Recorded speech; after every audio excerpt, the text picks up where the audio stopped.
is an opportunity that we can't pass on.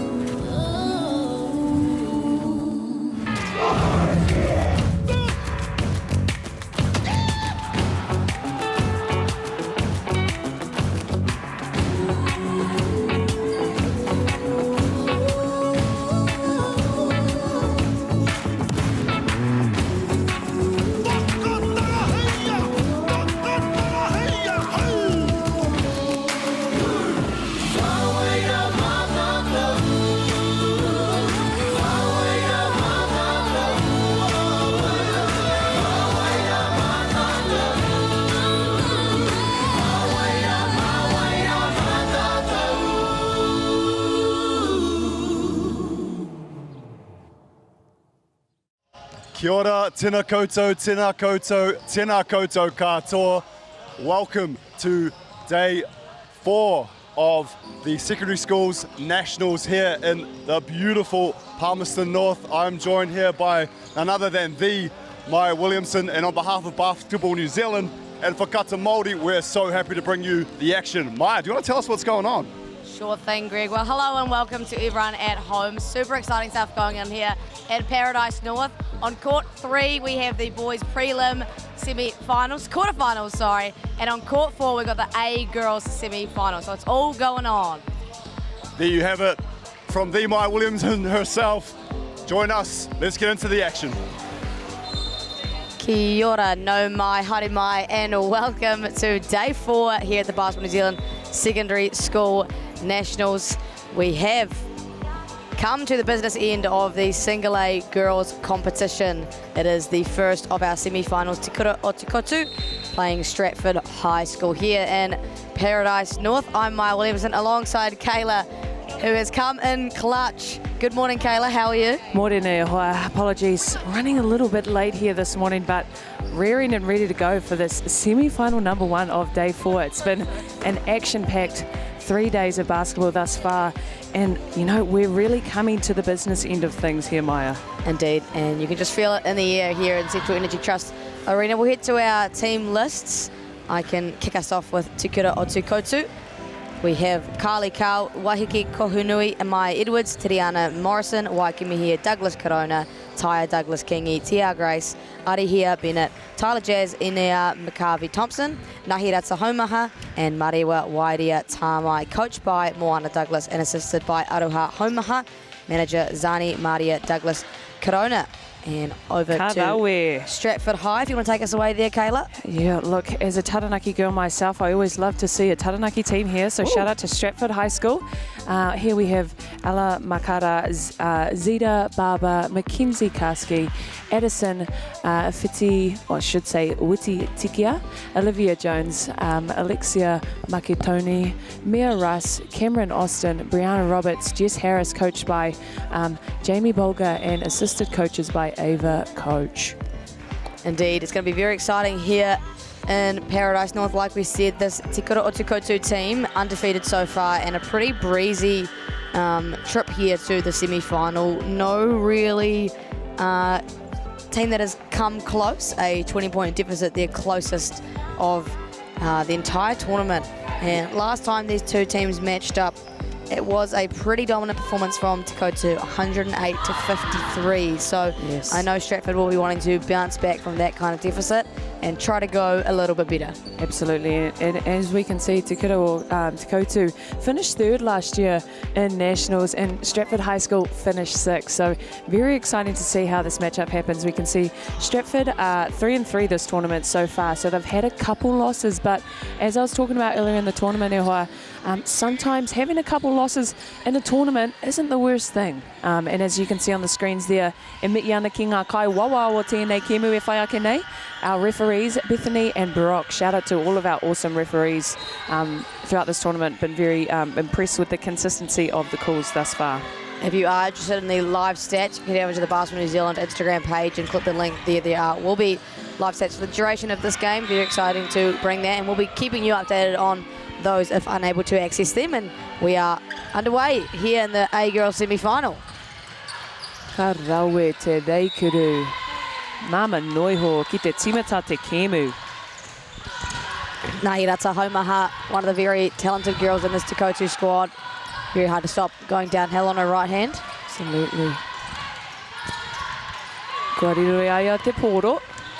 Kei te kōkiri whakamua. Aue, just lost the handle there. We'll go back to Stratford possession. Good to see their aggressiveness, trying to go in transition. Waiheke Kohunui, a very talented player, was in the junior tour for squad last year. Super speedy. Yes. Keep an eye out for her. Kei te Kimiro Taki. Good look there. Just can't convert as another leak out layout in transition to push all scores 4-0. It's a great look there for Stratford, obviously, being able to get to the tapa and, you know, obviously missed the bunny, unfortunately, but it's a great look, but you've got to defend the transition going back the other way.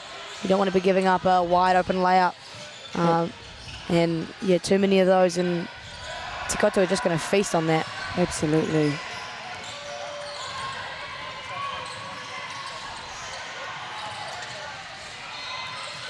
Right, ideas that will go off the hand of the Stratford defender that will remain in Te Koutu position. This Te Koutu team actually finished 4th at the 3-on-3 Nationals earlier this year, a AA competition. So cool to see a single A team be able to compete so well with some of the biggest schools in the country as Waikimi here. Douglas Corona buries that little midi. Ka rawe, pai te kurupeke. And as we're talking about 3-on-3, massive growing sport actually in Aotearoa. It's quite comparative of the sevens to rugby actually. Much quicker game, only 10 minutes. You know, it's super exciting, and I didn't go this year, but last year I was able to go to Nationals and commentate there, and it was just, there were so many teams, and it's a really awesome sport. So it's really cool that our rangatahi have, you know, a 5-on-5 and a 3-on-3 option there, as we see a beautiful drive to the basket, draws the hara, no reira ka haria ki te pai kurutau tuku.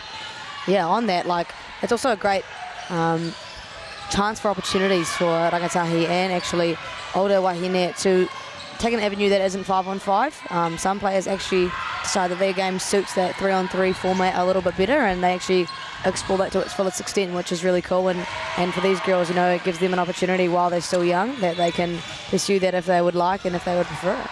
Absolutely, and you know, if we're thinking of resources and gym availability, something that's very advantageous for a 3-on-3 style of game is all you need is a half court. All you need. You can play outside. You just need a basketball, 6 people, play some 3-on-3. So it kind of removes some of those barriers that are upon these smaller schools that may not have the same resources as your Westlakes or your Osmondies. Hence why Te Koutu were able to perform so well on the national stage, performing well here as well. 10-0 lead to begin with, Kayla. Yep. Stratford will be looking to just get the first basket of the game, you know, kind of ease those semi-final nerves a bit. As a strong move there, Mackenzie Caskey will go to the free throw line. Good to see the aggressiveness there. The Stratford team clearly trying to get 2 feet in the rohikuru and get to the tapa, and it results in a hara. So, you know, more of that could generate some nicer offense or some haras. Absolutely, as that first kuruto tuku, nothing but net there. She's grabbing her hands a little bit. I wonder if she did get a knock on that one. Strong nonetheless, Mackenzie Casey. Karawe. I was able to talk to Mackenzie a bit earlier in the tournament after they had just a mere loss on their first game. And, you know, was talking about the whole, you know, if you lose a game and early in a tournament, it's not always a bad thing. But gosh, Te Koutu are just on a roll here as that kuru, Fifi Toru is nailed there.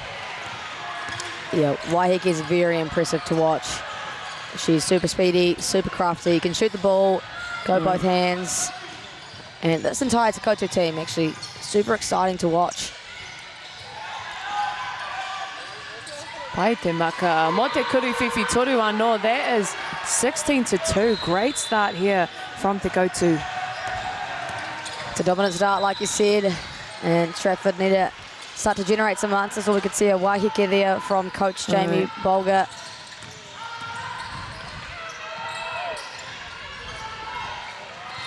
Kei te Kimiro Taki.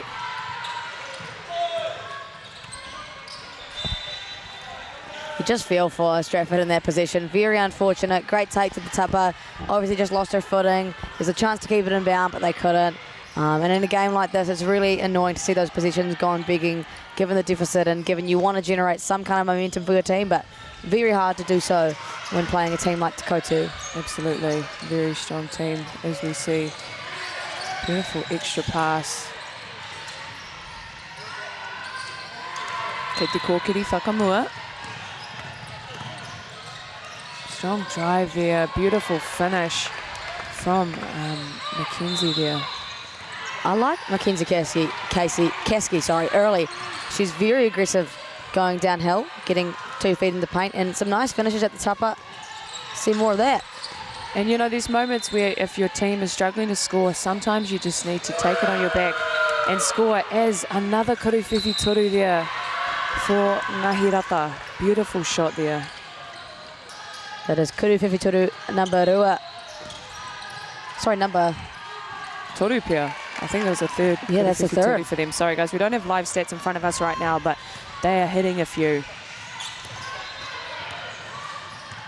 As we see a 2-3 zone from Stratford. Te kuruwhiwhi toru anō.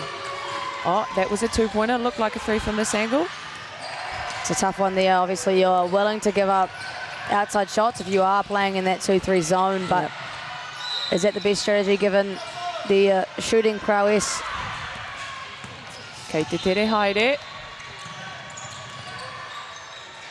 Strong move.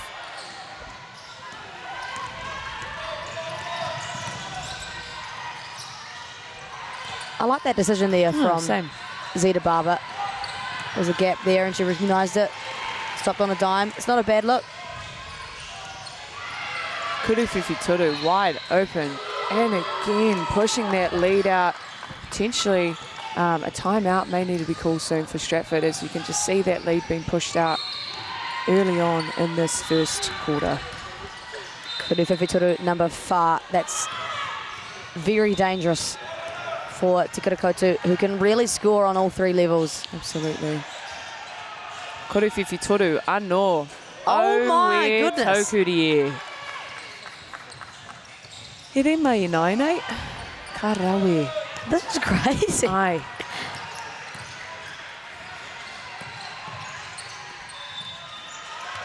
Mai te papamuri. I think this has to be the most 3-pointers we've seen, probably in the first quarter, but it's only essentially the first half It's of the actually first quarter. yeah. It's been 6 minutes. Hey, putting on for Te Kura Kaupapa Māori, o te mutu, is Te Koutu. Kuruwhiwhi toru anō. No way. No way, right up front of the tupper. It was It'll almost. it'll be too good to be true. Great look there as Stratford will look to get their scoring up, as they just missed that one. You can understand that take, right? Like, for Stratford High, they're just going to take kind of any opportunities that they can, given the circumstance and given that Te Koutu obviously a very strong defensive team. As we see what we predicted, a wahige here, likely from Stratford High, currently in their 20-point deficit. But it's hard for them, right? Sometimes you just don't have the talent to match what Te Koutu have. Yep. And it's very hard to figure out how you're actually going to kind of match the strategy and the skill level of Te Koutu. Absolutely, and you look at the coaching lineup for Te Kura or Te Koutu. We have Waina Douglas and Aroha, who I knew as Aroha Jennings growing up, former Tall Fern. Absolute wahine toa and such a amazing leader, and you know, it's really awesome to see her as a former player herself, now on the coaching lineup, also her daughter's on the team.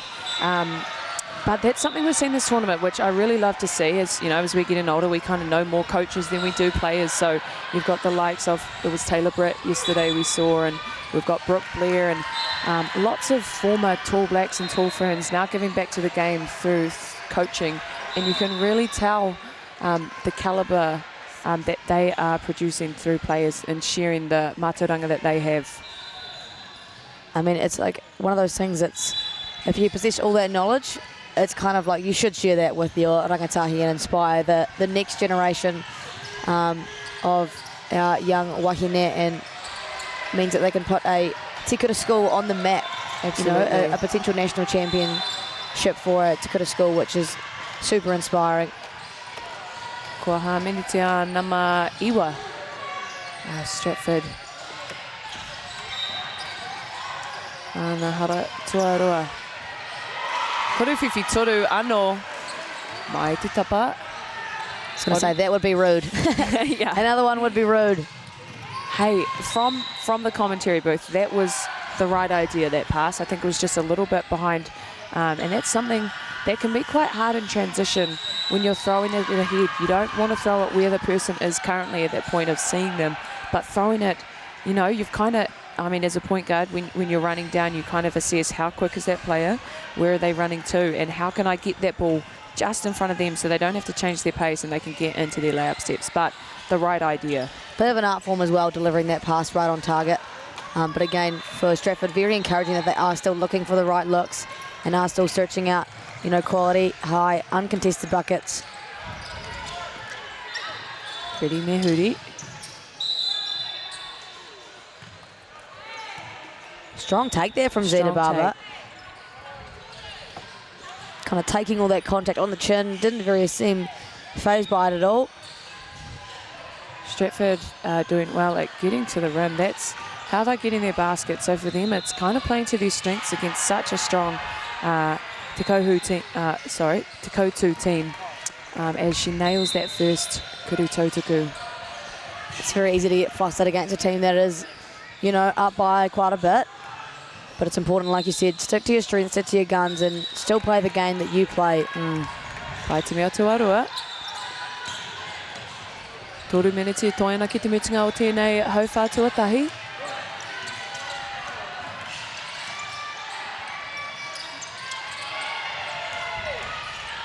Kararawe. Great passing there. I love how they are passing the ball. I think the ball went through probably 5 or 6 sets of hands before the shot was taken. So very unselfish basketball here from Te Koutu. Best way to break a zone as well, right? Move Yep. that poro, find the seams. Kei te kaha wawawa no hiki. Wow. Tahua te reikuru as that lead is pushed out to 21 points here early on in the start of the game. 31 points within only 8 minutes of basketball. Very impressive. Absolutely. Strong take there. It's a good look. She is incredibly quick. Beautiful dish. Unlucky on the finish, but a beautiful find there. Doing a good job on the offensive two-dupper so far, Te Koutu, as Waiheke. Kua whai toru piro. She turned to her bench on the way out saying, I got yous. I got yous. Thank you very much. It's Kuruwhiwhi number rua for Waiheke. Get the kōkiri whakamua.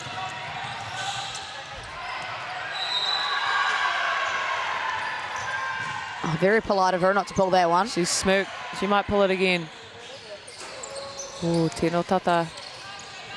For this Stratford team, you know, we talk about scout as you come into the high school level. Scout kind of becomes a thing where you're watching film. Beautiful little kurupeke there from number 12, Olivia Jones. You know, talking about scout as you enter high school, it's kind of an important part of the game. It's that extra 1%. It's like the basketball homework. You're watching film, you're breaking it down, knowing your opponents. And for the Stratford team, they've shot I don't know how many threes in this first quarter has Te Koutu. So making sure that they play to scout. They need to close out with high hands to the three-point line. Maybe make them put it on the floor. Yeah, I agree. Especially your pre-game scout can always become a little bit different to what's actually happening in the game. Teams can show up different on different days, so it's hard to exactly know, but that's what, when your in-game adjustments become really important, right? And noticing the patterns and how Te Koutu is scoring, and you know, maybe that 2-3 zone isn't the best option at the moment. They're just moving that poto really well and finding either Kuruwhiwhi torus, or they're able to get the ball inside and get pretty uncontested looks at the tapa, which is not what you want to give up for a good scoring Te Koutu team. Absolutely, and perhaps Coach Damie might consider going to a 3-2 out of this timeout, as it's, you know, typically better coverage when you're playing a really strong shooting team like Te Koutu. It's a good move there from Zeta Barber. I've liked her aggressive-ness early. Kei te tere haere, mai te papa muri a tāhua rawa atu te mahi a Waiheke. 37 points in one quarter. That That's is tough. Yeah, that's prolific. Prolific, absolutely. Te whārota. Yes, Sita. Yeah. Did you just fist pump? Yeah, I did. Yo. I like her. Aye. She's strong. She's going downhill. She is unafraid. Nea hoki. Nō reire hoa mā, ko tai tātou ki te mutunga o tēnei hauwha. Tuatahi 37-14, Maya. Give us a little rundown on this first quarter. What have you been seeing? If you're Stratford, what is your focus going into this second quarter? I'm just going to be brutally honest. I feel as though this game is going to go the way of Te Koutu. You know, typically, just the way that it's tracking at the moment, 37 points in the first quarter. They have won by a large deficit in their previous matchup. Stranger things could happen, a miracle could happen, but Te Koutu seeming like the stronger team right now. So for Stratford, it's like we said, adjusting to the strengths of Te Koutu and trying to take them away to their fullest extent. Trying to nullify the things that they are good at doing, like we've seen them shoot the ball very well. Force them to put the ball on the floor, force them to execute decisions under some kind of pressure as opposed to just getting little uncontested looks, and they're going to feast in that, right? Absolutely. But offensively, I haven't hated what I've seen from Stratford, right? Like they've been aggressive and going downhill, getting feet in the rohikuru and trying to go to the tapa, trying to draw for hutters, and especially Zeta Barber and Mackenzie Kasky, very much unafraid of this Te Koutu defense. So you really like that, and you really just want to keep going and give it 100%, because despite maybe a loss coming today, still a chance to place 3rd or 4th in the country for them. So you want to take those good little learnings and the encouragements to still go hard.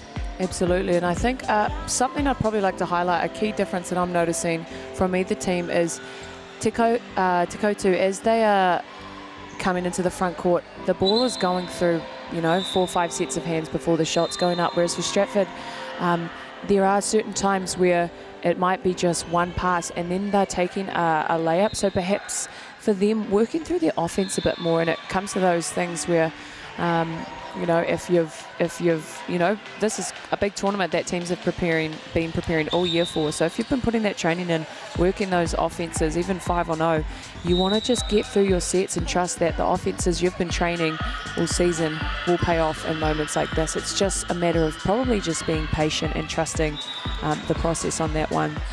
For sure. Totally agree. And I guess we both know that it's so easy to say that, but then when you come up against a team that is so strong, you kind of just forget your wits and forget what you've been practicing all season. Just absolutely so much pressure against you. Whiu te maka. Nui te tūrapa, whiua te poro. Oh we, ka rawe. Beautiful little baseball pass there, making it look easy. And would you believe it, that's assist number 5 for Waiheke Kohunui to go along with her 12 points.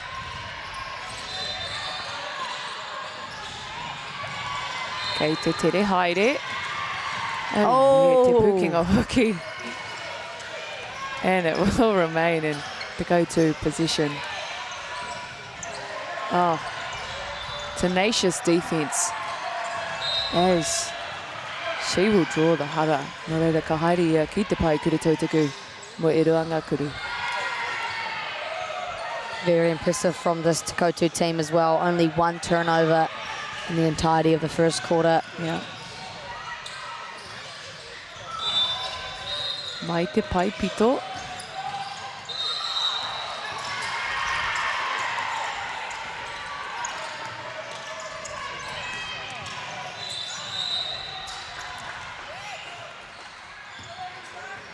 Ko hamanitia tēnā mā te kaumātahi a Stratford.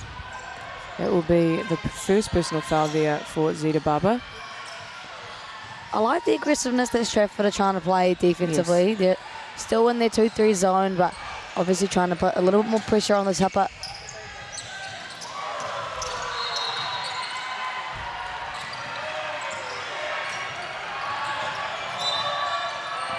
That's a great start if you're Stratford, right? A couple of stops, ball out of bounds, now a chance to go offensively. Basketball is a game of momentum, and there was a massive momentum run from Te Koutu in this first quarter. So for Stratford, they'll be looking to just go on a bit of a run here. Beautiful dump-off pass, just can't convert there. but a beautiful look nonetheless for Alexia. You can be super encouraged by those high quality looks that you are seeking out. Absolutely.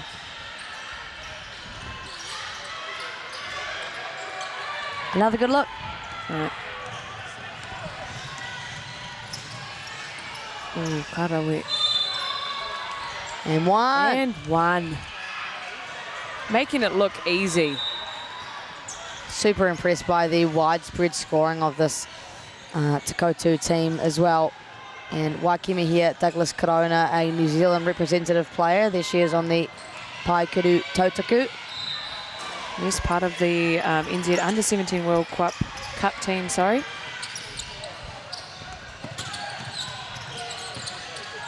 It was also really cool because I noticed her, she had her beautiful tāmoko, and it's really beautiful to see, you know, our people on the world stage wearing a New Zealand uniform and just like showing off the beauty of tāmoko. I absolutely love it. So that was where I first remembered seeing her. I love that. Yeah. Very beautiful tāmoko as well. On display, like you said. And I know that Mel Bennett was the head coach of that Under-17 World Cup team, put a lot of emphasis on embracing that Māori culture and ensuring that girls felt very safe in their identity as a young wahine. And yeah, a lot of emphasis on driving that Māori culture. And, you know, I know she actually did a lot of work with the Tall and doing the same thing. So, you know, creating a very safe and encouraged environment. Absolutely. And, you know, Whakaata Māori are streaming 3 courts for 6 days here at this tournament. So, e mihi mahana hoki kia koutou Whakaata Māori o tō koutou mahi.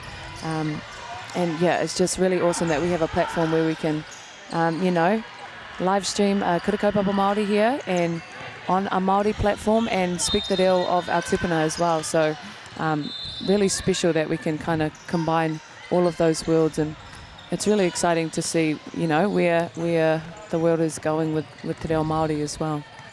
And love that we have got basketball-specific kupu as well. Yeah. The players are really enjoying learning some of the Māori kupu, and so are we, right? And yeah. Words that we could take into our everyday vocabulary or back into our own basketball spaces as well. Kuru Fifi turu mai te papa moody. She liked that one. She held her hand a little bit longer, did Zita. Yeah, Zita Barber, you tell him. Okay, Zita. Talk to him. Talk nice to him, Zita. Who is, can I just say, rocking the Sabrinas. We've seen a lot of Sabrina shoes being worn. Yeah, I like those kicks. Beautiful shot back there as she puts it on the floor. This is a tūrapa as well. This is a great start from Stratford. They've got a few good-looking stops, got some high-quality shots. Zita Barber's cooking at the moment. Yeah. This is a good start for them. Hiua te poro, ki te corner. Beautiful kurupeke there. And, you know, as we talked about coming into the second quarter, wanting to see Stratford move the ball a bit more, and I think they're doing that much better, which is why they've bridged this gap to just over 20 now. That's all you could want coming out of that quarter break. Don't want to leave that too open. Well, that looked good from where we were sitting.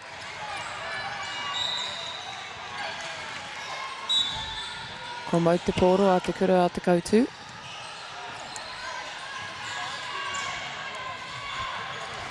Interestingly, some of these girls, without a break yet, Carly Cow still hasn't seen the bench. That's Waihiki's first break. Young kids, man, they can play so much basketball, eh? Absolutely. But recovery is still a very big part of the game, even though it flipped. Year 11, I don't know what the heck a foam roller was. Eating well, sleeping well? I don't need a warm-up. Let's just jump into a game, whereas now we got an extensive warm-up and warm down. And it should be. But, you know, our top teams, beautiful dump-off pass, beautiful finish on the other hand there. Oh, Marewa, Karawe, pai tōna mahi. Oh, Waikimi here doing it all. Splits the double team down the other end, threads the needle, and then comes back and gets the tip on the other way. But an encouraging start to the quarter, like we said, 47-22. Not a bad deficit, considering it probably could have gone and stretched out a little bit further given how the first quarter was trending. So I think a good start from Stratford. What have you seen, Kayla? Absolutely. I think, yeah, just piggybacking off what you said, Stratford had a bit of a tough first quarter, but they've really come back and responded in this second. We're not seeing as many threes being shot and made for the Koutu, so that is a good scout adjustment that Stratford have made there. Starting to get into their groove a bit slowly, you know, just perspective here. This is a semi-final of a national tournament, so, you know, as well being a live stream court, sometimes that can be added pressure. Stats have been taken, you know, your family at home are watching, so all of those components can play into potentially a few nerves, but it's good to see Stratford settling into their own. But Koutu are doing a fantastic job on the defensive end. I think they're applying a lot of pressure. Once again, moving the ball well on their offense. A very strong side is the Koutu. Oh, I totally agree. And so many scorers as well. You've got Waikimi here, Waiheke, Marewa has done well. Nakidata, I know, a very capable scorer as well. And it's very hard for Stratford to stop when you've got 5 people who are a serious threat across the floor. And it looks like Koutu kind of are very much aware of who their scorers are and how their scorers like to get in position and advantages, which is very much a strength. Oh, wow. So good, yeah. Pai te huri. Oh, that was a crafty move. And they play hard. That's what I love. They play hard. And they'll do so for 40 minutes, I'm assuming. Absolutely. As you can see, Koutu in that zone. Come on, Zeta. Mai te tapa. And that was a good position from Stratford. They moved the portal well, and the next step after that is actually just making some impact and influence with the ball, right? Like getting 2 feet in the Rohu Kuru, like we know is important. Moving it around just the perimeter makes it quite easy for the defense to defend, but the intention to move the portal, definitely an improvement on the first quarter. Absolutely.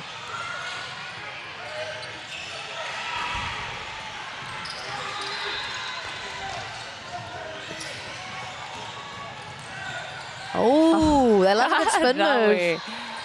Kauri angi tū, engari tino rawe te rakuru.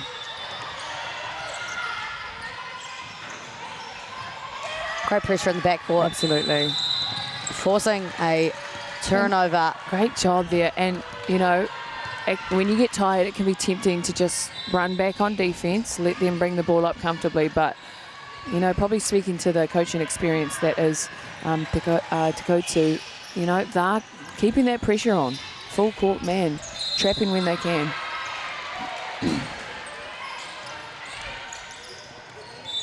Oh, that's just unfortunate for Stratford. Good to get the stop, but unfortunate, couldn't maintain that possession. Right.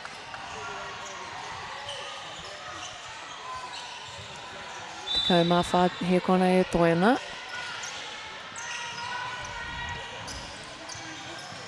Oh, karawe. Kua whai toru piro anō.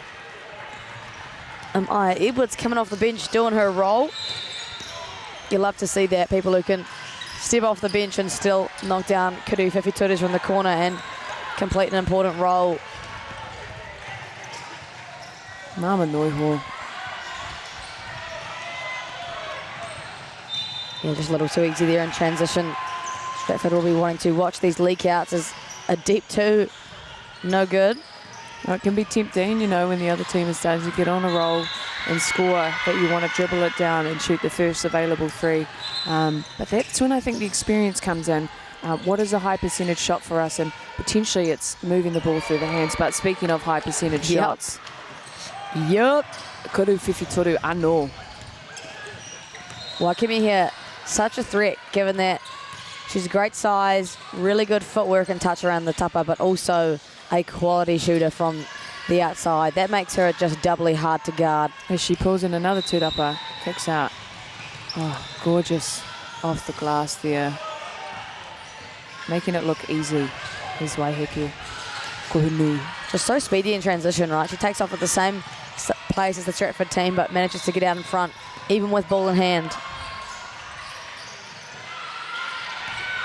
Stratford unsuccessful on quite a few of these shots recently. As a beautiful grab, composure to just keep that dribble underneath. And that's something that Steve Nash would do, and I would watch his style of play growing up.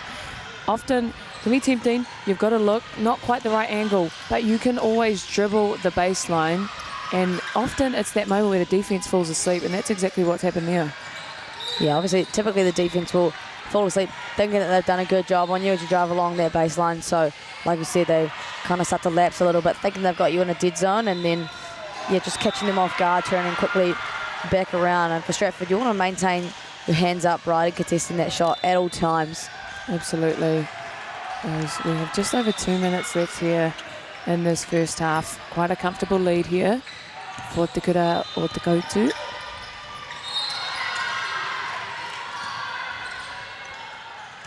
Strong pass there. Isn't it the poro? So nice. Absolutely. Extra pass. Ko whai toru piro anō. Miharo. Miharo rawatu. Number 5, maybe, for Waiheke? Look, we'll have to check the stats, but there has been a lot this game. I think of Tane and Wahine, this has to be the most threes that have been made in the first half at this tournament so far. This is indeed the highest scoring game that I've seen from one side.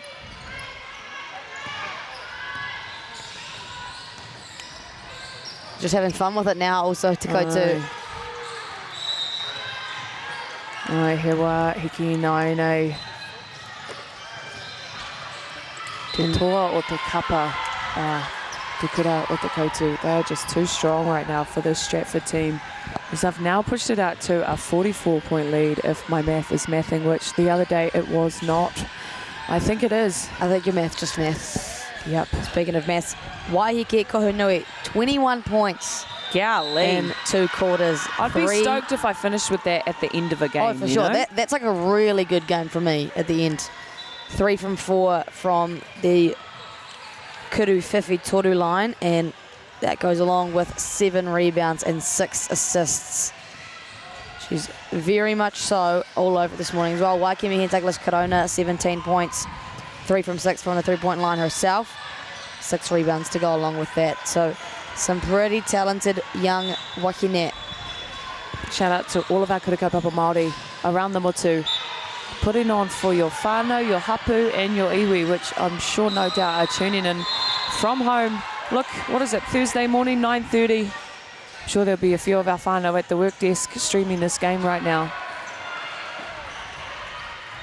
Shout out to our ladies on the stats. They've just handed us some Smarties chocolates. Yum. Chocolates. Te kai a te rangatira. All our Basketball New Zealand and Basketball Manawatu volunteers putting in the absolute hard yards for us here at Central Energy Trust.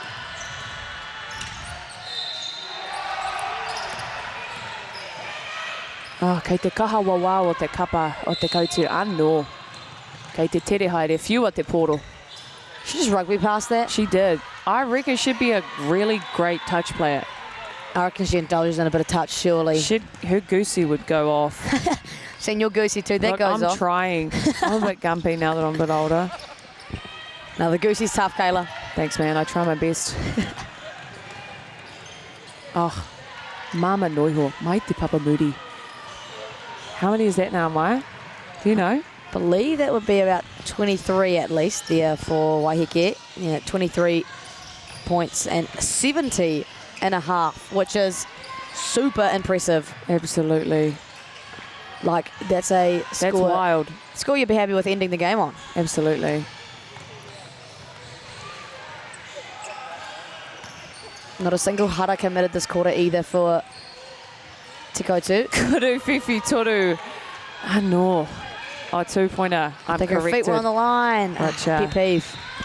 As we approach the end of this first half. Koera te pere. Nō reira, ko tai tātou ki te mutunga o tēnei haurua tuatahi. Grab your cup of tea o hoa mā. Head to the wharepako. We'll be back very shortly.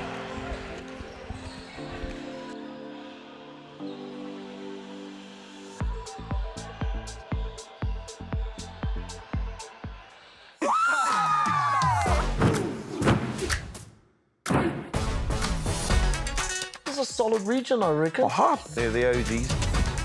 It's a banger.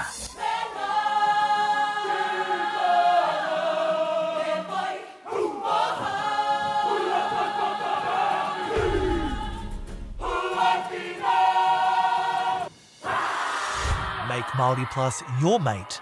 Download the app today.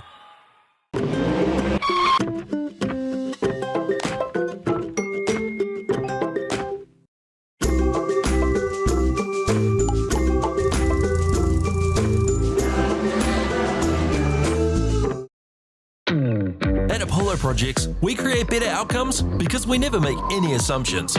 Like this sports facility. The client sent out their brief. And when it came to the 4 submissions, we impressed the client with a proposal that went over and above. Because we'd done things differently.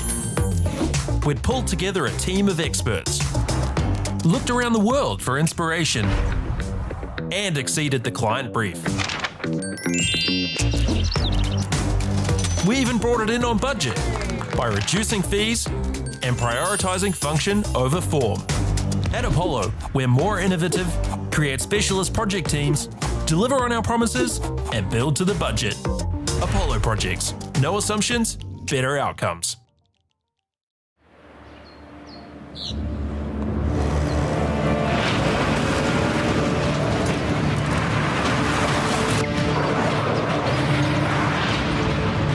This isn't an ad about four-wheel drives.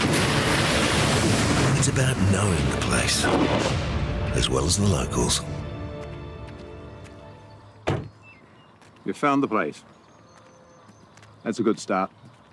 Built by my great-grandfather 20 years ago. I'm Trevor Johnson and I'm a sheep and beef farmer from the Forgotten World Highway. Some of the country we bought was quite steep and difficult. We have pushed those blocks to pine trees, 1,000 hectares into forest and 7,000 hectares will stay in grazing. To me, it's just the best use of land. If you've got land that is not so productive, it's a marvellous way of increasing your income. Randy, are you ready? Yeah. Permission to board. Push, push, push. Giving up is not an option. You could just feel the weight away. Oh my God! I could see myself here on a beautiful sunny day, doing some mad manus in there. Let's go. No special karakia to speed the process. Make Māori Plus your mate. Download the app today.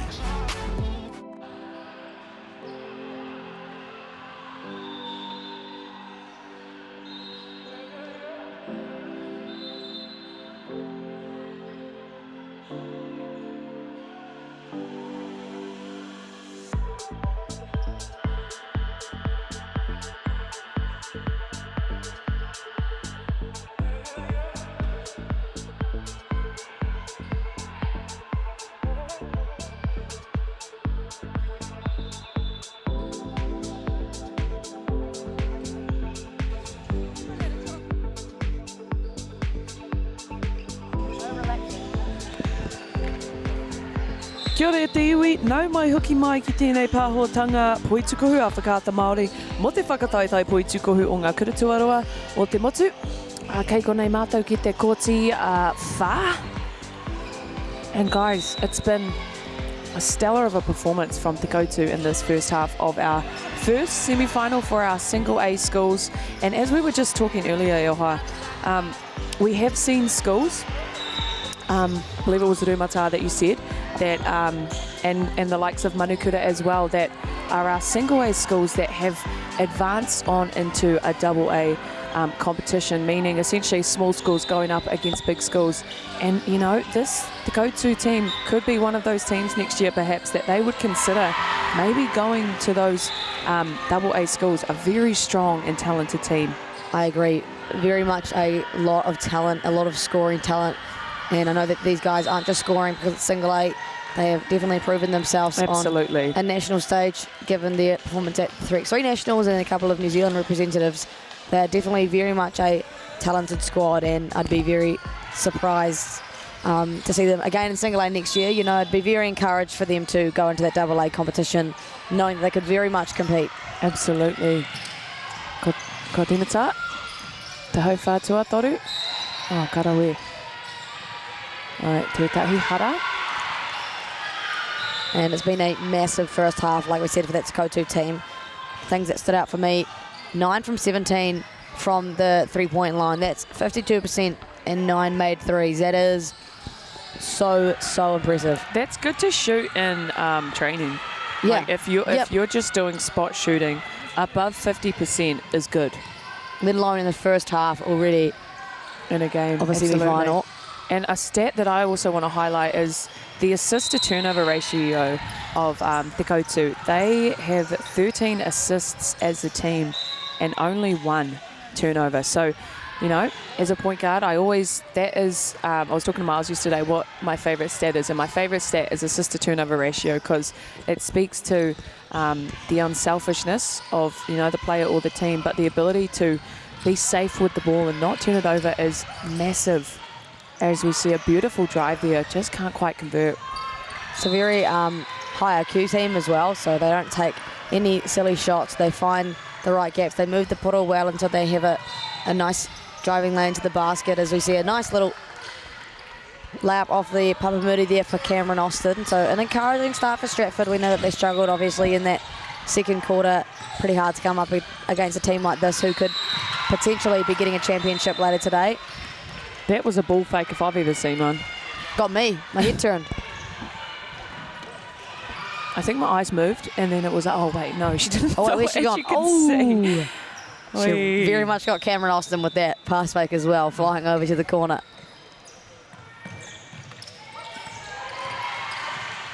Te kauhea kona e toina. Oh, karawe.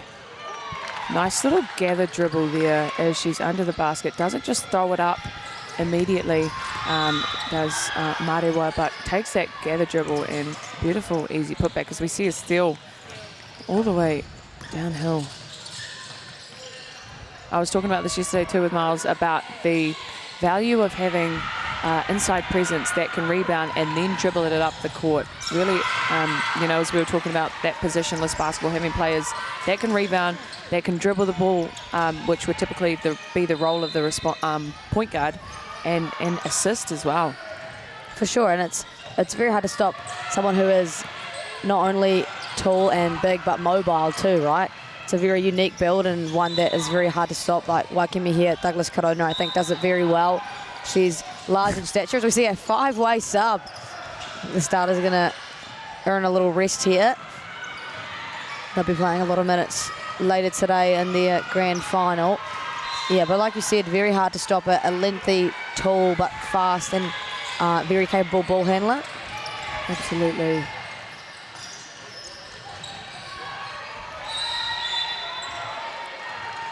E hara.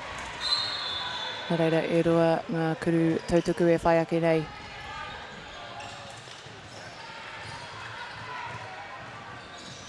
Very excited to also see the other A girls semi-final. Aquinas College taking on Te Kura o Te Kokiri. And the Rogers sisters, let me tell you, some absolute hoopers. They love a three.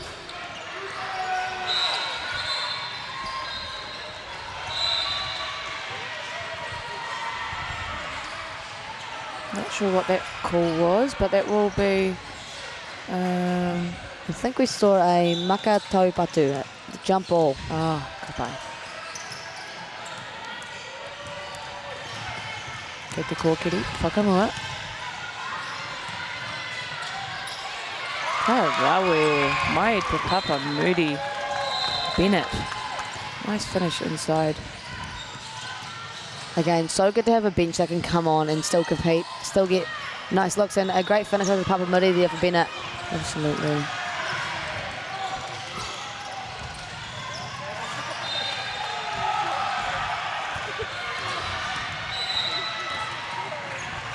Good to see Stratford also still going hard, like they don't look defeated at all. Absolutely. Still playing through it.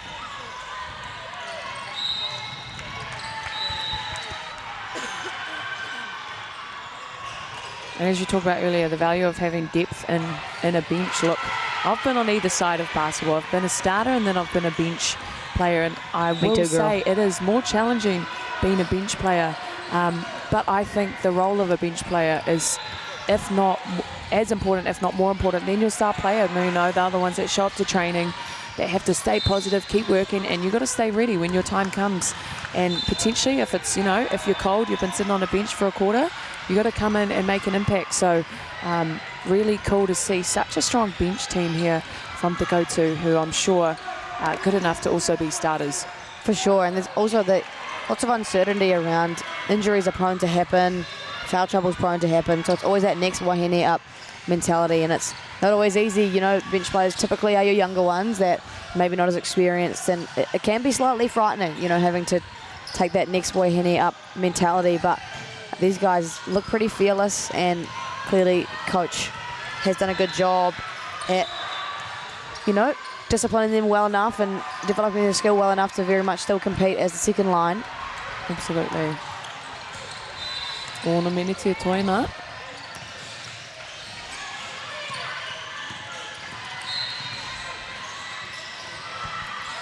Third turnover there for Koutu for the game.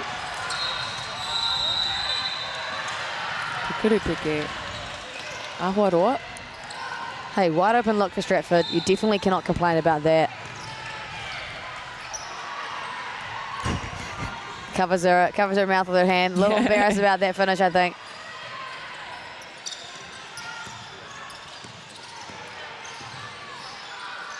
Nice little find. Kurupeke from the short corner. Nice. That's a great look. And Adi here, Bennett unafraid coming out here. A couple of nice little buckets.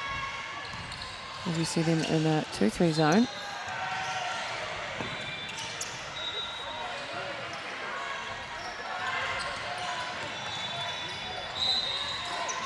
Hello, where? Ki te pai ki te tautaku. Cameron Austin.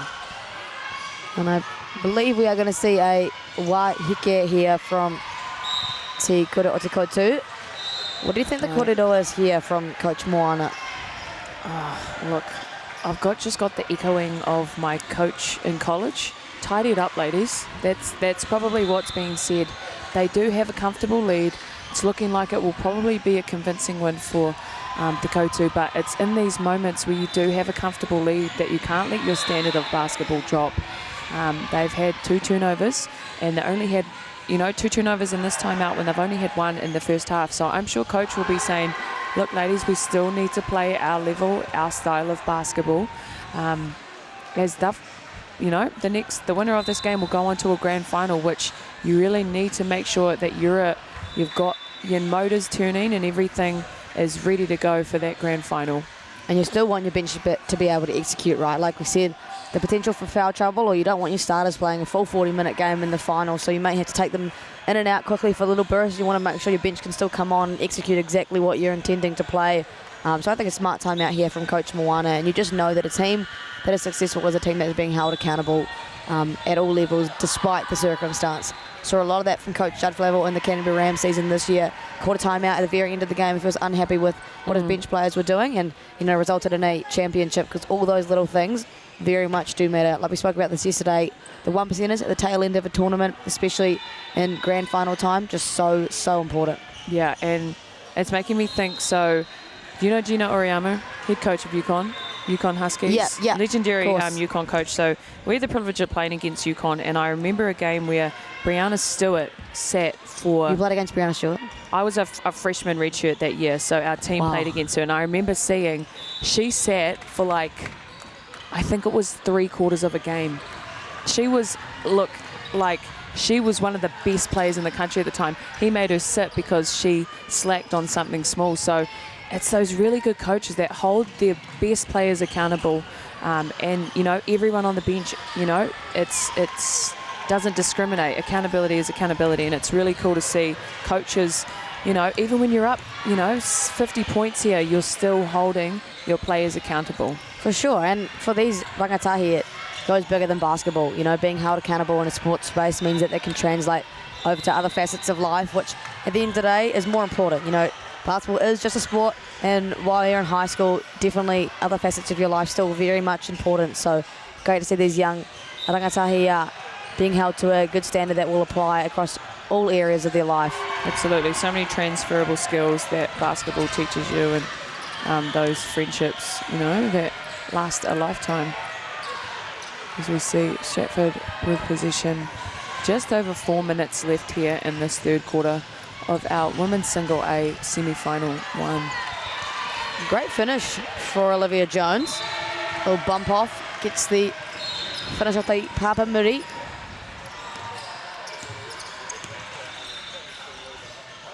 In that 2-3 zone. Again, Stratford.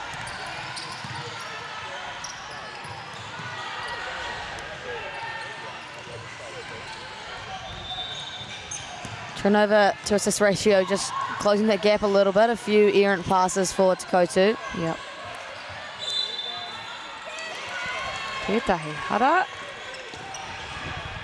And one is good. She will go to the line for one kurutautaku. Lovers mahi from Stratford. Really not giving up, and that's what you want to see in a game like this. Absolutely. As that one just off the front of the tupper there. Nice ball control from Taya Grace. Karawe. Only 2 to Turapa. She will head to the line for 2 here. A lot of offensive two-uppers as well for Koutu. They finished that first half with 13. You can only imagine it's nearing that 20-point mark, so very much creating second chance opportunities for themselves. Absolutely.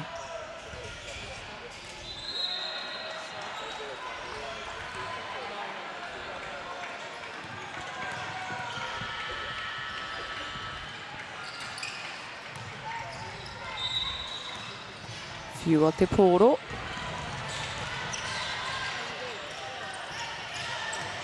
We'll call that a pass. We will.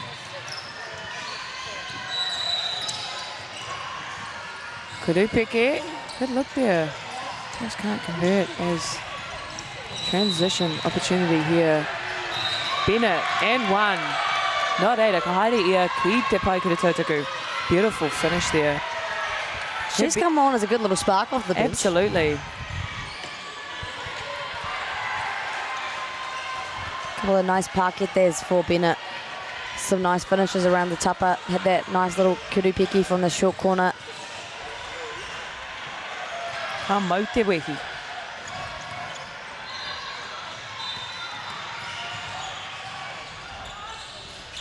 Mau te tapa.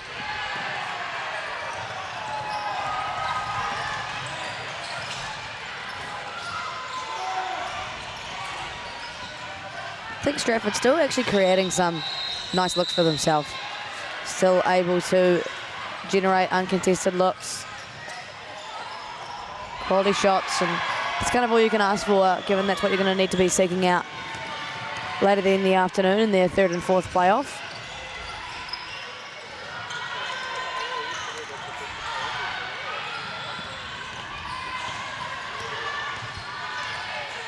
Go back the other way. Turnover for Stratford. A little messy, but they remain in possession due to Koutu. Yeah, girl. Karawe. Oh. Her bench love it. The crowd loves it. I think she fumbled the ball a little bit, managed to secure it back and get the reverse lay. Even cooler than a normal right-hand layup. Well done. Bit of English on that one, or should I say a bit of reo. Yeah, hell yeah.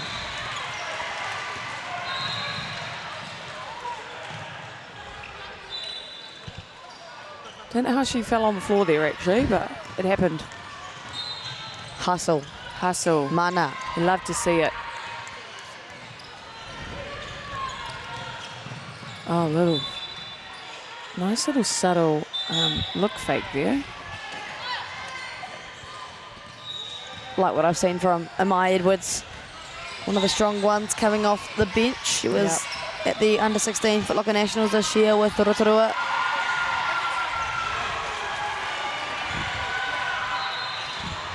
A couple other representatives as well. Mariwa, Kali and Nahirata at the under-18 Nationals with Rotorua. I have to keep like checking myself because I'm used to like under 13s, under 15s, under 17s, and now weird. everything's like 14, 16, 18. So I think I'm assuming that's trying to sync up with the FIBA age group and trying to align with the international calendar of basketball. Because it used to be that way. Yeah. And then went back to under 13s, and just this year has changed back to the FIBA style. Yeah. So still same rules. Under 16 is just under 15s, but obviously changing the names, and Foot Locker being the main sponsor there. And the main partner here too as well. They've just really taken those age group nationals and this nationals to another level. And of course, all love to all of our other sponsors: New Zealand Carbon Farming, Caltex, Bailey's, Apollo Project, and New Zealand Sport Collective. E mei ana ki a koutou ngā kaitautoko o tēnei e whakataitai.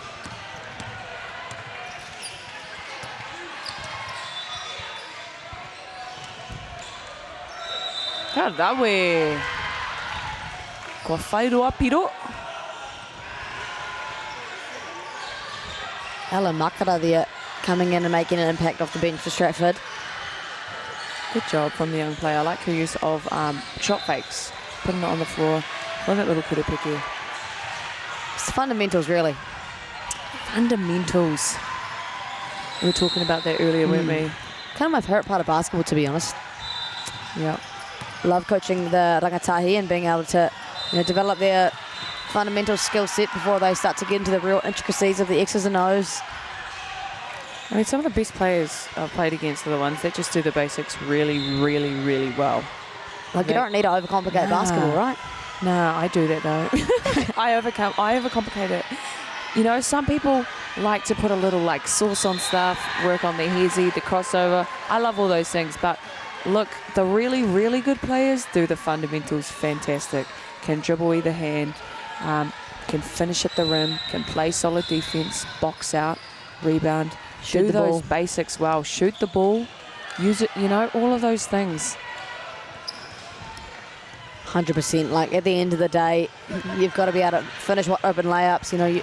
Some of the most important players, even in New Zealand teams, are the ones that just do the little things. Walter Brown is a good example of someone that I know from back home. Really made a name for himself in the NBL scene, got a NBL contract. He's the guy who doesn't do anything flashy. Yeah. He can play defense, on multiple positions. Blue-collar workers, those ones. For sure. Rebound the ball, like you said. Finish. Find themselves in open cuts. Yeah, girl. Ka rawe. Tino hare ko te kapa o te Koutu. Chuffed with that one, as with just over 20 seconds left here in the third. 92-37 to Koutu with a very comfortable lead here over Stratford High School.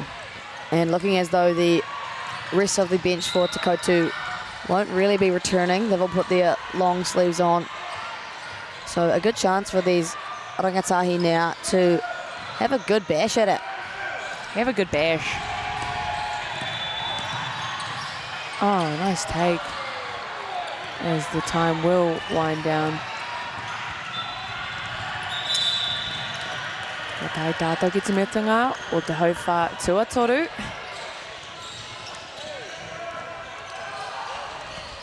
Massive, massive. 92 points in 3 quarters of basketball.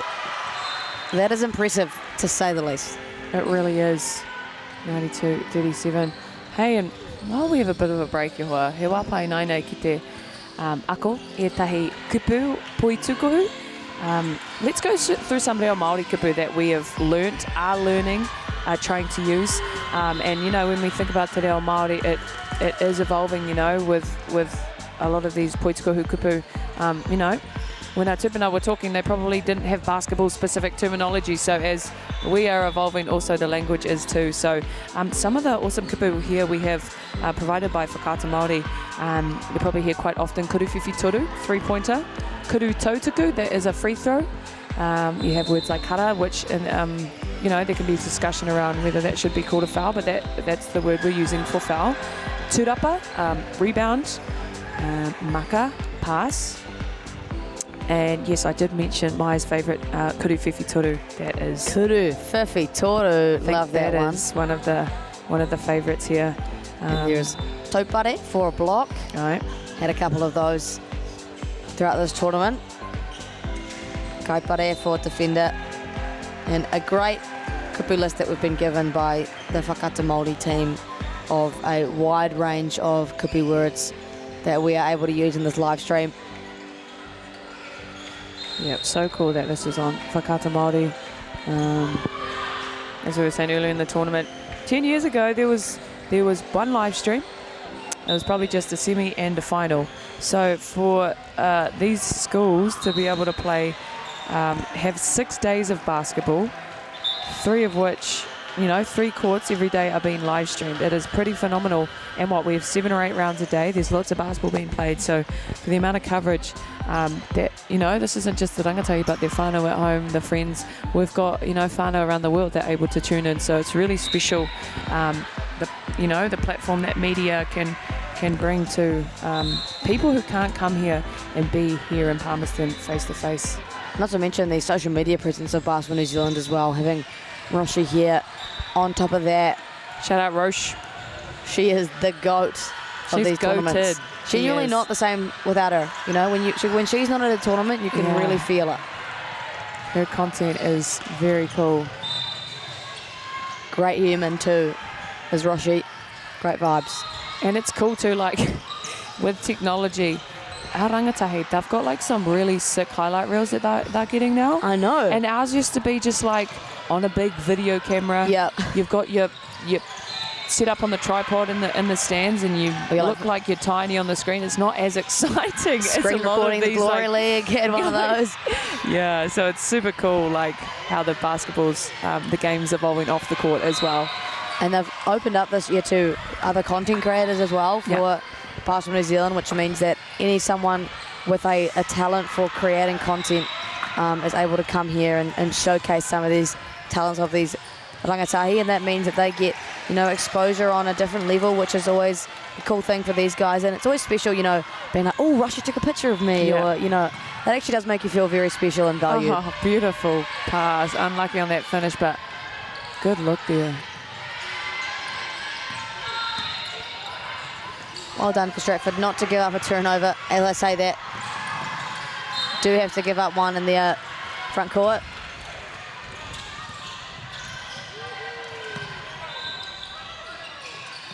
Moving the putter well.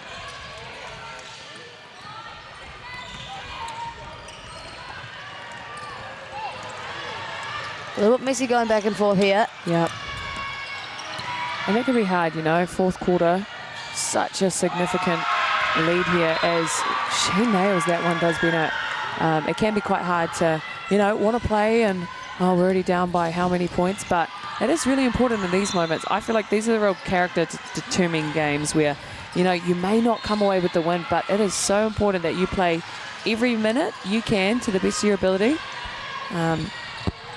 Because it's an honour to be able to play basketball, It's not everyone can. Especially against a talented squad, right? Like, some of my most favourite games are games that I've played against teams that have smacked us. Purely because it's like, wow, what a privilege to be able to play against and learn and get better from some of the best talent in the country. Absolutely. But when I was at Secondary School Nationals, played Hamilton Girls, who came second that year. Just a mere loss to St. Peter's, and definitely got my ass handed to me. Had to guard some pretty tough opponents, but learned so much from that game, right? And those are the moments that you really do find a lot of growth within. Absolutely. Couldn't have said it better. Tētahi hara.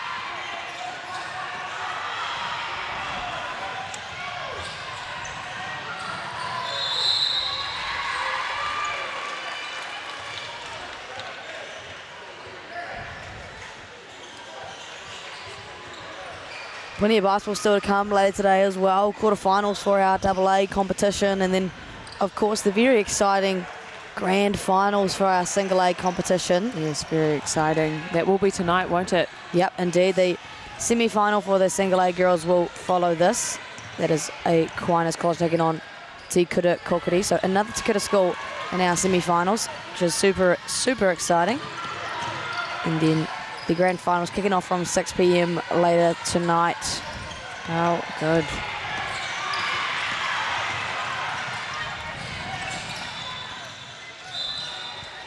Aquinas College women actually, I think, have placed second the last 2 years in a row, so they'll be very much trying to go one better, and for this Te Kura o Te Koutu team. Placed third in 2023, so looking like they're already going to go one better. But I reckon they'd love a gold medal.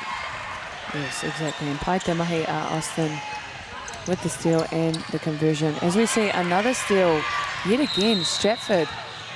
Well done there. And again, Austin forcing the coach to call a timeout and regroup her troops from Te Koutu. I like the trust that she's putting in these young guns, though. She's not putting her starters on because she's unhappy with the way they're playing. Just calling a timeout, trying to throw something at them and holding them accountable. A much better strategy to ensure that these guys are getting better as opposed to just putting your starters back in. Yeah, and that's something that, having played for Leanne Walker as well, I really appreciate coaches that allow you to play through your mistakes, because there's nothing worse than, you know, we're human, right? We're going to make a mistake. We're going to make a turnover. It will inevitably happen. And so to have a coach that will allow you to play through those mistakes, that's how people get better is, you know, you make a mistake, but that's all right. You know, you're not just going to get ripped out of the game, but you can keep playing through it. And it's through having that time to make an error, make the adjustment to that error, not drop your head too much, and keep playing through it. I think that is a really encouraging style of coaching. And, yeah, as you said, like that's very important, especially for our rangatahi coming through. I used to get really down if I made a mistake and then coaches pulling me up for the rest of the game. How do I have the opportunity to play through that mistake? And then the next game, it's in the front of your mind, oh, I can't make a mistake. And then playing with the mentality of, I can't make a mistake. You're going to make a mistake. You then make a mistake. So it is super cool to see that she's just letting them play. And I've seen it actually throughout this tournament. Coaches allowing their players to play through mistakes. And in spaces where it doesn't really matter if they do make a mistake, right? Like, this is a very much safe environment, a game that they are for sure going to come away with the win in. So, you know, why not let these guys just have a good whack at it and allow them to make those mistakes?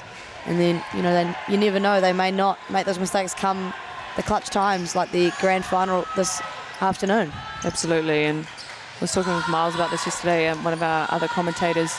It's not the mistake that happens, it's your response to that mistake. That's something that took a while for me to learn, is you will make a mistake, but it's your reaction to it, where you drop your head or where you keep going.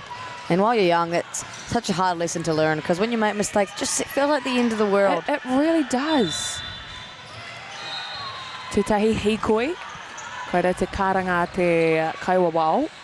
There's a travel call there from the ref, as that will be Stratford possession.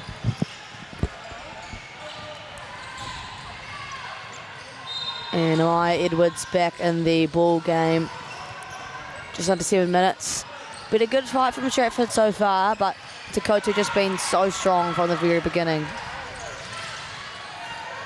Hai te maka. Hai te taupari.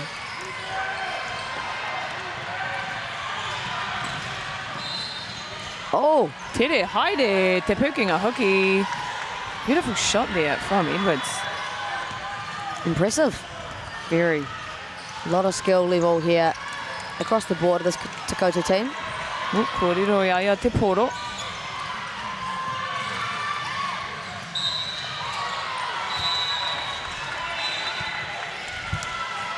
Arihia Bennett has come off the bench with a point to prove.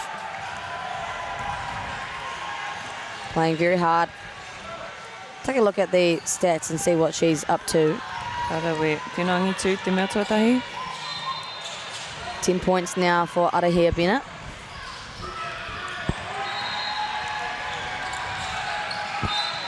Pai te mea tuarua.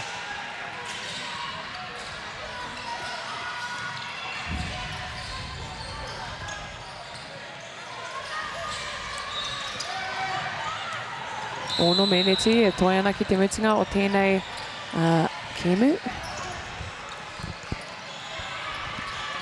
Nice ball security there from Stratford. You just see those mistakes you start to make when you've been worn down all game by a talented team. Obviously a large deficit. You start to kind of make those kind of passes and execute those decisions maybe you wouldn't make on a normal day. Exactly, but nonetheless, very great accomplishment for Stratford High School, making the top 4. Obviously going better than last year, is that right? Yep, they were 6th last year at this same tournament, so they've got to be proud with an improvement there. And for these small schools, it's just cool that they have a thriving basketball program. It's easy not to have a program in a school that's very small, not a lot of resources. You know, it's easy to have a program that's strong, like St Andrews College or St Peter's or Westlake, you know, massive schools, lots of resources. So to see these guys with strong basketball programs, it's very inspiring to see, and for them to have a chance to compete on the national stage, how awesome is that? So good, so good.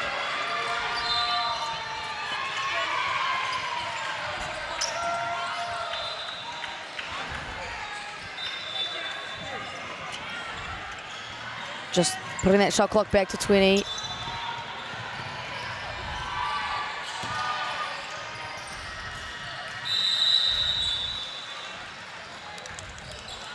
Little fumble of the ball.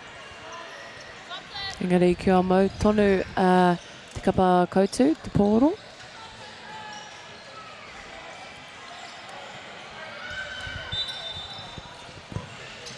Plenty of basketball still to come. Obviously the A girls semi-final 2 following this one. Aquinas College, Te Kura Kokiri, court 3, sorry. A AA boys preliminary quarter final.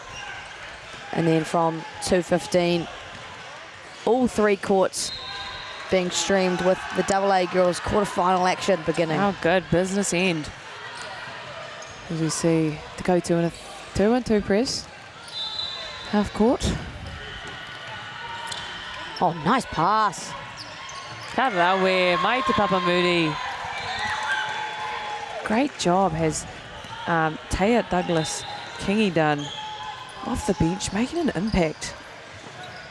100 and playing points. with a smile on her face. Yeah, they look like they're having a lot of fun. I love that. That is the most important stat to me, is if you've got a smile on your dial. Like, I've seen a lot of winning teams in my time, and I'm sure you have as well, that, you know, they win and it doesn't feel like they actually did win. They don't look happy. No. Yeah. Which is crazy to me because I love winning basketball games.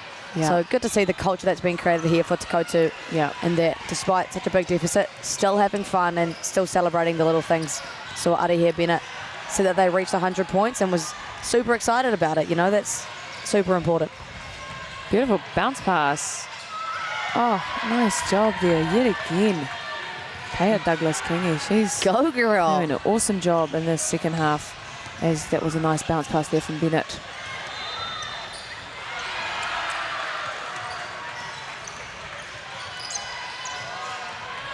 Back out on the break, and guess who it is?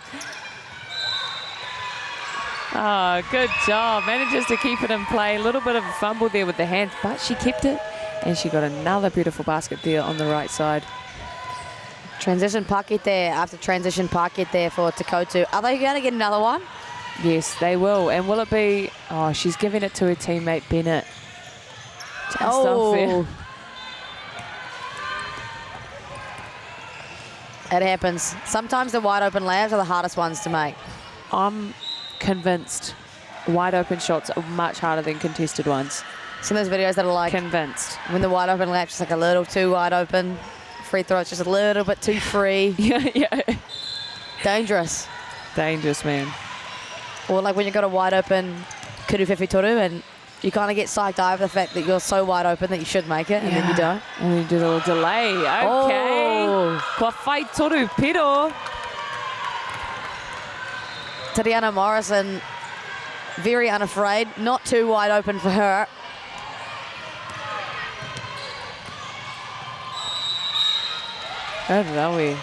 Bit of a Euro step. So he's trying to put a phrase to get it for Euro step. Came to the conclusion of Hikoi Uropi. Hikoi Uropi. Koira te ingoa o Europe. Oh, close enough. Yeah. Uropi. Mai te Papa Moody. Like a little sparks come alive at the end of this game for Te Koutu. Super exciting when your young guns can do some pretty cool things off the bench. Absolutely.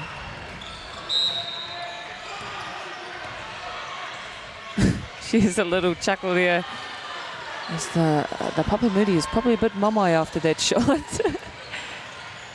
I think there was a rebounding hara against Stratford. So even after that free throw, will still remain with Te Koutu.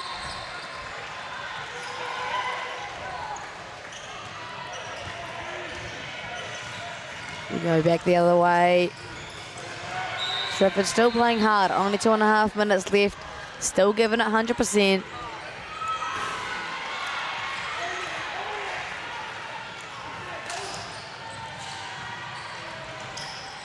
And it is really important, you know, as Te Koutu will have a, you know, what looks like will be a grand final for them after this game. It is really important that they can still get through their sets, and that's why you see Coach still standing up, very much coaching her players as if they were down, because you never know when you're going to get called up to jump in a grand final. And you want to keep that rhythm, right? You don't want to finish off a game in the morning not so strong, not within your identity, and then carry that momentum onto the grand final. You want to come at your peak performance to be able to get it done on the Natty stage, which, by the way, tipping off at 6 p.m. tonight on Court 1, Fly Palmy Arena. If you are in the Manawatu region, totally recommend coming down. No, my. The vibes in Central Energy Trust Arena just so high, such an exciting tournament. Yes. And as always, the grand final, a very special time. So good. And if you want to follow more, Basketball New Zealand are doing a great job at putting the live stream links up. You can see live stats, you can see the results, the ladder. You really can see it all. Also Facebook, Instagram pages, a lot of content on there. So follow along as we still have a couple days of action to follow. As you mentioned, Ilha, it will be the single A finals tonight. But for our big schools, our AA schools, those grand finals will be on Saturday night. So if you are in the area and look, you've got a Monday to Friday job, so you can't come during the week. Come on that Saturday night, as it will be a very exciting final for our double A's. There's nothing like the gym that gets packed out in the grand final, whether it be the A's or the double A's. Man, that Fly Palmy goes off. It does. And very exciting. Like me and Andrew Hart was talking about this yesterday, it just feels a lot more special, and you can probably talk to this as you've won a national championship with your school. Being able to represent your kura as opposed to your association, I guess the long drawn out process of training all year with your school, and you know, not everyone gets to make a age group team, but you can still make, you know, valuable contributions to your school even if you aren't an association player.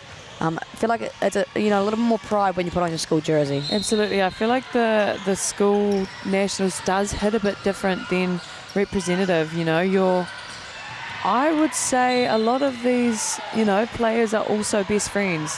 You get to go to school every day with the same girls that you play the sport you love with.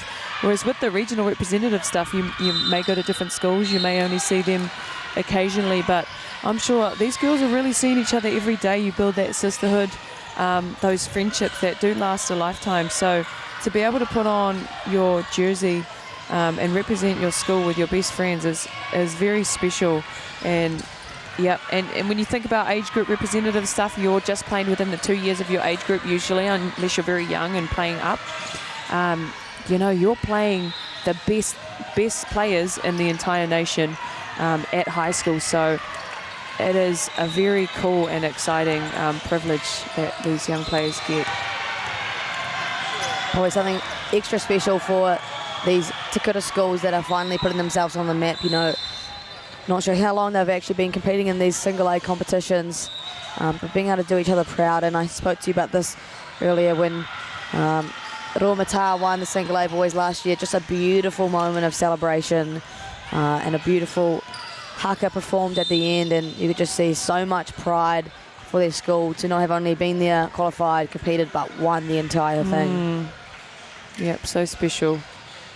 Special to see Te Reo Māori being spoken. It's special to see, you know, have Whakaata Māori live streaming.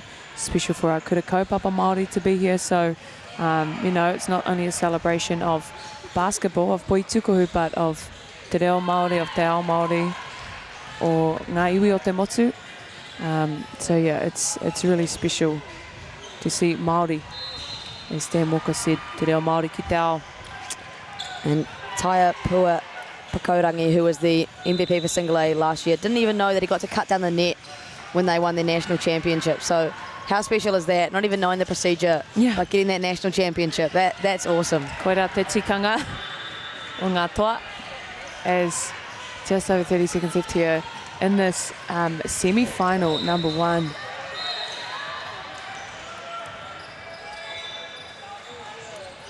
We're excited to see how this Te Koutu team do in their next game, e hoa. Yeah, obviously Aquinas College and Te Kokiri going to be matching up next. I know that Aquinas College possibly the favourites for that matchup. Nonetheless, Te Koutu aren't going to have an easy game this afternoon, but it's going to be a good one. If they do come against Aquinas, I believe it was a very close game between the two of them last time they competed, so we are 1,000% in for a treat. Absolutely. Oh, korido e ai o te poro.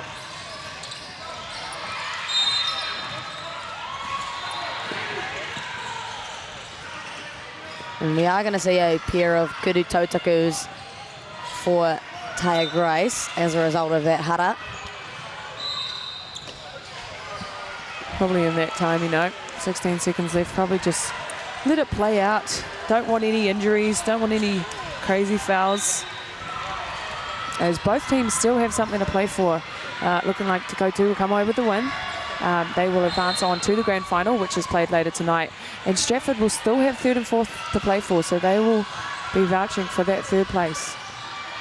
Of course, you still get a medal if you come 3rd place, Absolutely. So. And the joys of finishing 3rd as opposed to 2nd is you finish on a win. On a win, for sure. Some people say that getting a bronze is low-key better than getting a silver. Low-key. Because you finish on a high. And bronze looks cooler anyway, closer to gold. Yeah, right, rose gold. Yeah, just dirty gold, Yeah. Could be mistaken for gold. Pai te maka, karihangi tū te kuru, engari. Kua tai tātou, ki te mutunga o tēnei kēmu, ka pai. As we come to the end of this game, congratulations to Te Kura o Koutu, with a very comfortable win over Stratford High School, 110-51, as they will advance to the grand final later this evening, Maya. Yeah, massive congratulations to Te Koutu. Played a very dominant game of basketball, like we said. 6 p.m, the tip-off for their grand final, and they'll be matching up against one of these two teams here, Aquinas College and Te Kokiri, playing at 10:45. That is the tip-off, so stick around. Kia mau tonu mai. Ka kits.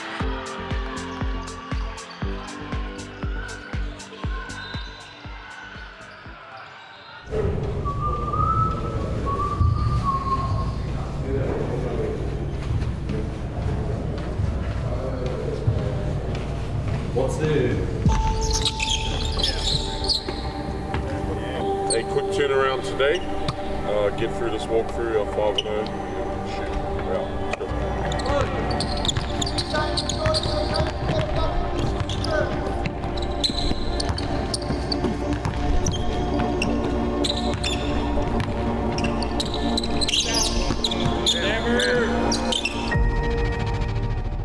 It's awesome, man.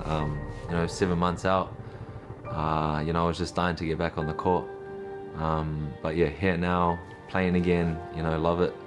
I missed it that whole 7 months. I was just itching to get on the court. But yeah, looking to help the team get through and advance. It has been one whale of a game, a lot of fun, very competitive, but in the end, a big scoreline. USA win at 99-72 over New Zealand. Yeah, we just got to be clinical on the small things. They're definitely at the pinnacle of basketball. We've always been classed as underdogs, and we just go out there and play our hardest. And we're a small nation, but we're big at heart for sure. And we know that it's only us there. Last night felt like a away game, so I feel like every game will feel like that. And we just got to go out there and show everyone that we can run with everyone at the top.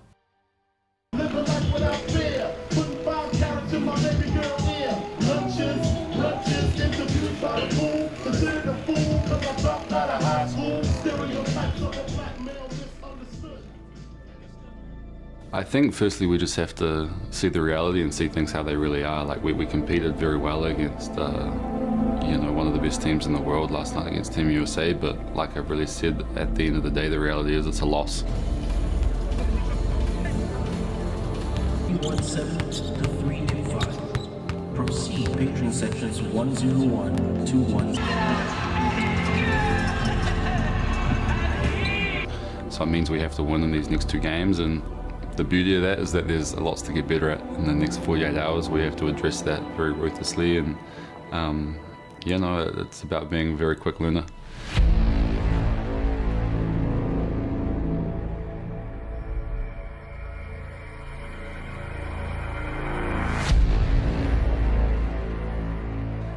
The pressure side of things, it's easy when you just kind of really get consumed in the process, you know what I mean? You kind of put your, I don't know what the word is, the blinkers on, you know what I mean? And just look forward, be very process driven, consumed in the processes. You kind of don't have a lot of time to think about the bullshit like the media or outside expectations, you know? Our expectations, or my expectations of myself and the team, are kind of greater than theirs anyway, because I believe we can do something special.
Great win for us, keeps us in the hunt. There's no risk game unless we've got this in the goodness. Great job, proud of you.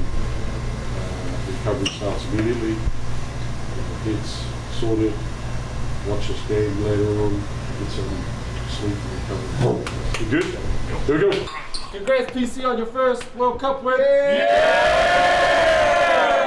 Due to the fucking Moaka Tina! Tina! Yeah!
Kia ora, no mai, haere mai, and welcome back to day 4 of the Basketball New Zealand Secondary School Nationals. And we're well and truly at the business end here in Paradise North Central Energy Trust Arena.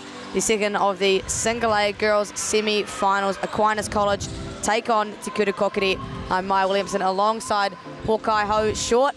How are you, Pokai Ho? How are we doing? How are we enjoying Secondary School Nationals so far? Au e ngā mihi nui mai, ai te whānau nau mai hoki mai ki tēnei o ngā kōti. Court number 4, and I am excited. While we do have, yes, our semi-finals happening, and also our finals happening tomorrow, I believe. So it's going to be a bit of a big one.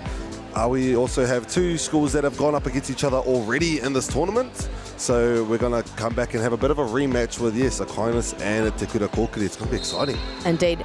For Aquinas College, we have Sophie Rogers, Emma Rogers, Milan Gardner, Anika Cartwright, Mareki Ririnui, Olivia Malone, Isabella Gallard, Shadeen McDonald, Kalia Gardner Hano, and Kayleen Gardner, coached by Mike Rogers and assisted by Maru Ririni. Very exciting squad, these guys, and you want to take us away? Ai, kia rātou ko te kura kaupapa Māori o Te Kura Kokiri. We have number 7, Pareawhiawhi Beale. Number 8, we have Hine Raumihi Beale Hodges. Number 5, we have Kaya Gates. Number 13, Puti Puti Kohunui, Rihiata Tūkaukau. Number 12, we have Ngā Waikaukau Kohunui. Number 10, we have Hine Aorangi Eru. Number 11, Te Uru Tapu Tepa. Number 6, we have Fire Gates. Number 4, Maioha August. 14, Makere Wano. And 9, Ihipera Nuku. As well as our coaches, we have Kiharoa Nuku, our assistant coach being Rawi Nuku, and manager being Mihi Gardner. Ka pai, and like you alluded to, Pakahai, these guys have had a matchup prior to this semi-final, and Aquinas only coming away with a 12-point win, so nothing too comfortable, but a notable mention, Sophie Rogers, 48 points in that matchup, also a 38 piece against Stratford, 31 against Te Kura o Te Koutu, and for her sister, Emma Rogers, also having a great tournament, 30 points against Waimati, 22 against Te Kura Kokiri last time these guys matched up. So they are the 2 to watch for Aquinas College. I definitely been looking at those the Rogers sisters. They've been doing quite good. When I was commentating on our game for Te Koutu, they were showing a lot of strength within their team. Definitely a strong po of their whare. So you can see our kōturo coming out now from Te Kura Kokiri. And we're going to get ready for our jump ball to start off with. So keep an eye on number 8, Hine Raumihi Beale Hodges for Te Kura Kokiri. She's been their driving force, one of the leading scorers in the Single A competition. And we are very shortly getting underway here. Court 4, the girls A semi-final, and just like that, Aquinas College with the first possession. The first point normally in a basketball game can normally be like the best way to start off a game for your team to get inside of a good groove, good mindset for the rest of the quarter and the rest of the game also. I agree. Good early defense here from Te Kura Kokiri. 4 seconds on the shot clock. They're going to have to shoot something, and just at the tail end of the shot clock, a hara whistled against Hine Orangi. Ka pai, you can hear our coaches karanga atu ki ngā kohine I runga I te kōtu, just giving out some word of advice just from the side from our coaches. And another hara whistled against Te Kura Kokiri. That is 2 within 30 seconds. Not an ideal start defensively.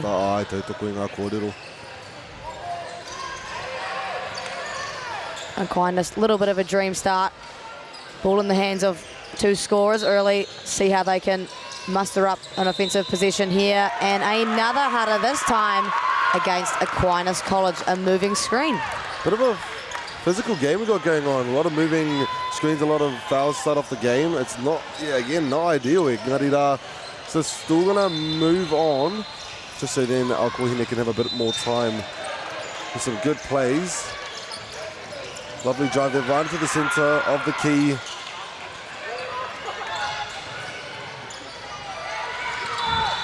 It's a good look.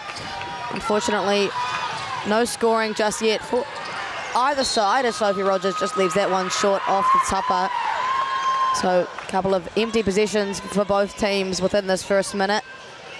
And you can imagine the first game jitters, right? The semi-final, all on the line here. Nothing really goes right in those first couple of minutes of games like this. It's all about getting into the groove, just feeling out the courts, as well as the players that they are going up against. So this is a rematch, so they know what each team is capable of. Perhaps the creatures have got a bit of a strategy to get past. So just feeling each other out at the moment. Great pass, sister to sister. Sophie Rogers just short on that one, but will draw the header. Header number 3 for the quarter already, only been 1 minute of play.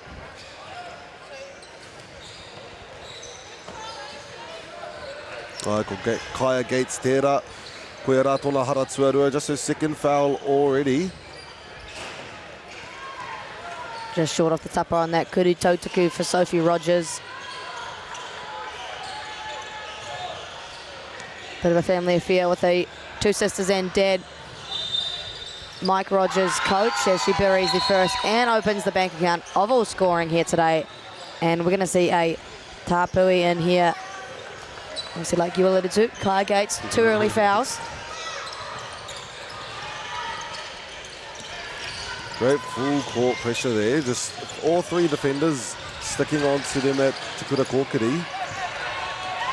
Big drive down the key. Done a bit of a clearing there. Just comes off the tupper. A strong take there, but a good defensive position. And back the other way. Pukaho.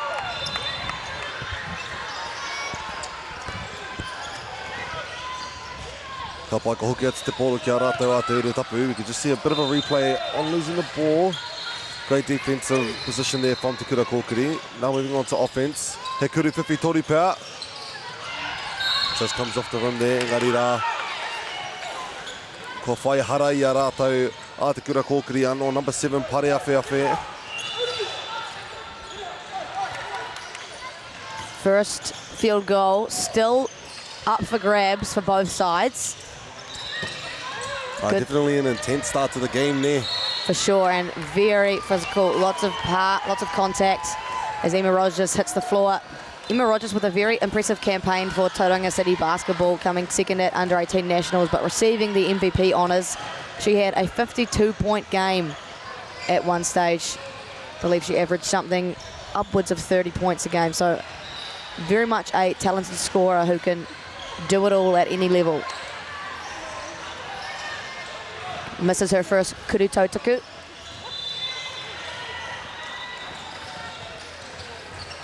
And buries the second early. 2-0 lead. Te Kura Kōkiri still looking for their first bucket. By making their way down the court now, number 8 here, Hine Raumihi. Kohotsu atu, Kia just inside, number 9, Ihipira Nuku finds a drive and will draw the hara as well. Our girls are definitely finding a bit of struggle to get the ball up for Arei Kuru, a bit of a layup. Engari rā, they are drawing good fouls, though 5 fouls already being drawn for Te Kura Kōkiri, giving Aquinas that bonus start. And still yet to score for Te Kura Kōkiri as well. Not a great feeling when you've played almost 2 minutes of basketball. But I think that low score very much accredited to the good defensive start from both teams. And there we go, the first point will be scored by Pare Awhiawhi for Te Kura Kōkiri. Moving the game forward. Beautiful screen. Sophie Rogers just finds the gap. Can't get the finish off the tapa, but there is Isabella Gillard playing clean-up crew. The first field goal of the game for Aquinas. Pareawhiawhi just finding a bit of an opening there just outside. Hikuru Whiwhi Toru. Katauatu ki te tapa comes off. Tūrapa belongs to Aquinas. Sophie Rogers, the leading scorer in this competition. Oh, we don't want to get Emma Rogers on her left hand, and that's way too easy off the Papamuri. Beautiful play there. Halfway Pareawhiawhi no. Bring it out to Hine Aorangi. Trying to create a clearing there, makes her way in to the kokona. And Poiara, Isabella Gillard, definitely making her presence known on the courts. Sophie Rogers, great patience there, but a nice wall up from Te Kura Kōkiri. And Emma Rogers deadly on her left hand. Sophie, no good on that Kuru Whiwhi Toru. And that's a great shot for Aquinas. Emma Rogers downhill on her left hand, draw two, kick out to a wide open shooter. If you're Aquinas, you're going to take that all day. Now Aorangi now passing it in. Kapaiheanga Whakaro just trying to find a rautaki, trying to create a strategy here to get through Aquinas' defense. Very strong defense. Wahine to Wahine plays. And the drive is just off the tapa. It's a good look though, right? All right, they're getting more and more confident, driving inside of the key there. And Emma Rogers, that is deadly. No good off the Papamuri, but you don't want to allow her too many drives on her left hand as Sophie Rogers finds a gap and gets the hoop and the harm. Another hara tinana for Te Kura Kōkiri. Waitahua nei just counting up our foul count here for Pareawhiawhi. Number 7 of Te Kura Kōkiri aroha mai. Very cool, calm and collected, but off the tapa. Offensive tūrapa. The two words famously associated with that is coach killer. Getting the tūrapa off your own kuru tautaku.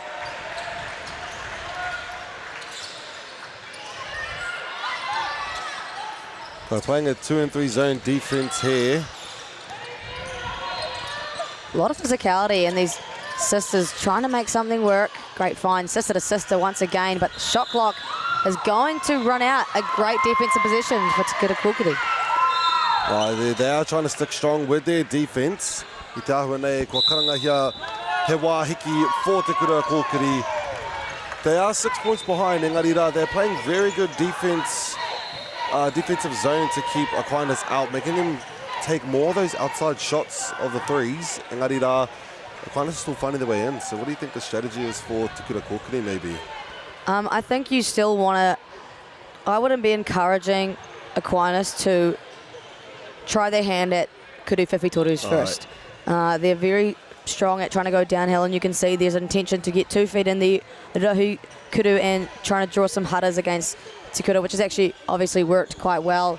But for them, I'd be packing the paint a little bit more, encouraging them to shoot until they start to connect from beyond the arc. Then you still start to close them out a little bit more. But I also think it comes from the offensive end as well. You get a little bit of energy once you've found your offensive rhythm, and that's when your defense also starts to feel good.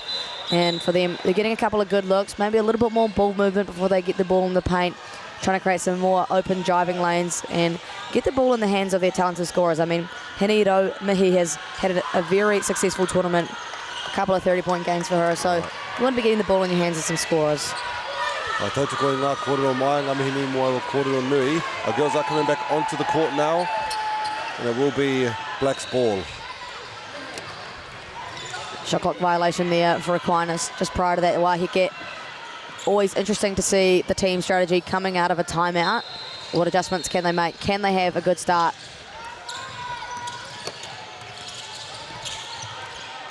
Well, moving forward.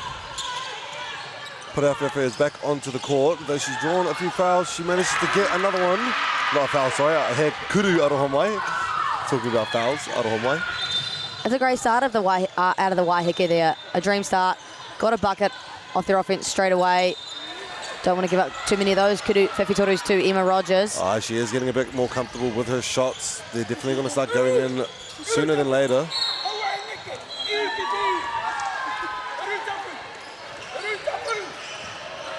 Always good to see. Me and Kayla Manuiridangi spoke about this in the prior broadcast. Awesome to see Te Kura Kaupapa Māori schools being able to represent their kura on the national stage and be able to reach that semi-final. He rawe hoki te rongo I te reo. They're using the reo on the court as well as you could call it a secret language, so our offensive teams don't really understand what plays that they might go for if they sound quite familiar. Yeah, good strategy. Right. You can just see Mike Rogers there instructing his daughter Sophie, just calm down a little bit. This Te Kura pressure kind of forcing her hand at trying to speed the game up. No necessary. Don't really need to do that at this point. And still plenty of time on the shot clock. Emma Rogers, Kuru whiwhitoru is good, and that could be dangerous. She is getting more and more comfortable. That shot there wasn't the most open shot, I would say, but she still wanted to take it, and she knew that she could make it.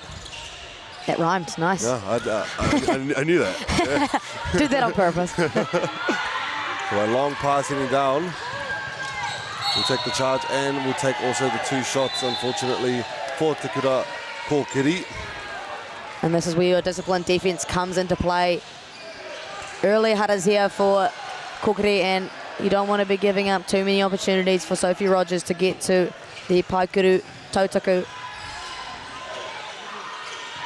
As she capitalises on that one. You've got to adjust to what our GJ Gardner Holmes referees are calling and play within that.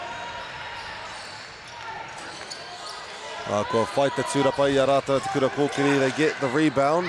Parewhewhe goes back up. And just comes off the top of her. She gets the tūrapa. Outside pump fake. Unfortunately losing control of the ball, but it was a good way of trying to find herself into the key. Nice legal physicality there from Aquinas as well. Rolling up and then forcing the turnover. And again, just so much contact there. Hini Orangi Iru just overzealous with her hands. There's really no need to contest the pass that much, right? Be there on the catch and pressure the ball, but you don't want to be giving up hutters. I mean, that is well above the bonus now, and you're sending a good free throw shooter to the Paikuru Tautaku. E harei te mea nui kia whai tēnei momo tataunga. It's not really the best position to be in on our first quarter, just trying to get a lot of fouls. It's normally something that you would try to do as a strategy to use your fouls. Engari rā, a lot of physicality with our kohine in these later games. We're going to see a Tapui here, a couple of subs. I believe that is Miss Firegate's first time on the courts, and we have Kaya Gates returning on. Good to see Te Kura Kōkiri rotating their subs early, getting the bench in. Kapai ki te kimi rautaki anō, just trying to find that path to the key. And the answer might be Ihi Peranuku. Finds her way in, and it will be a travel call. You like the intention there from Nuku. Again, like you said, trying to get her feet in the paint. Got to space themselves and move the ball first before you try to get downhill.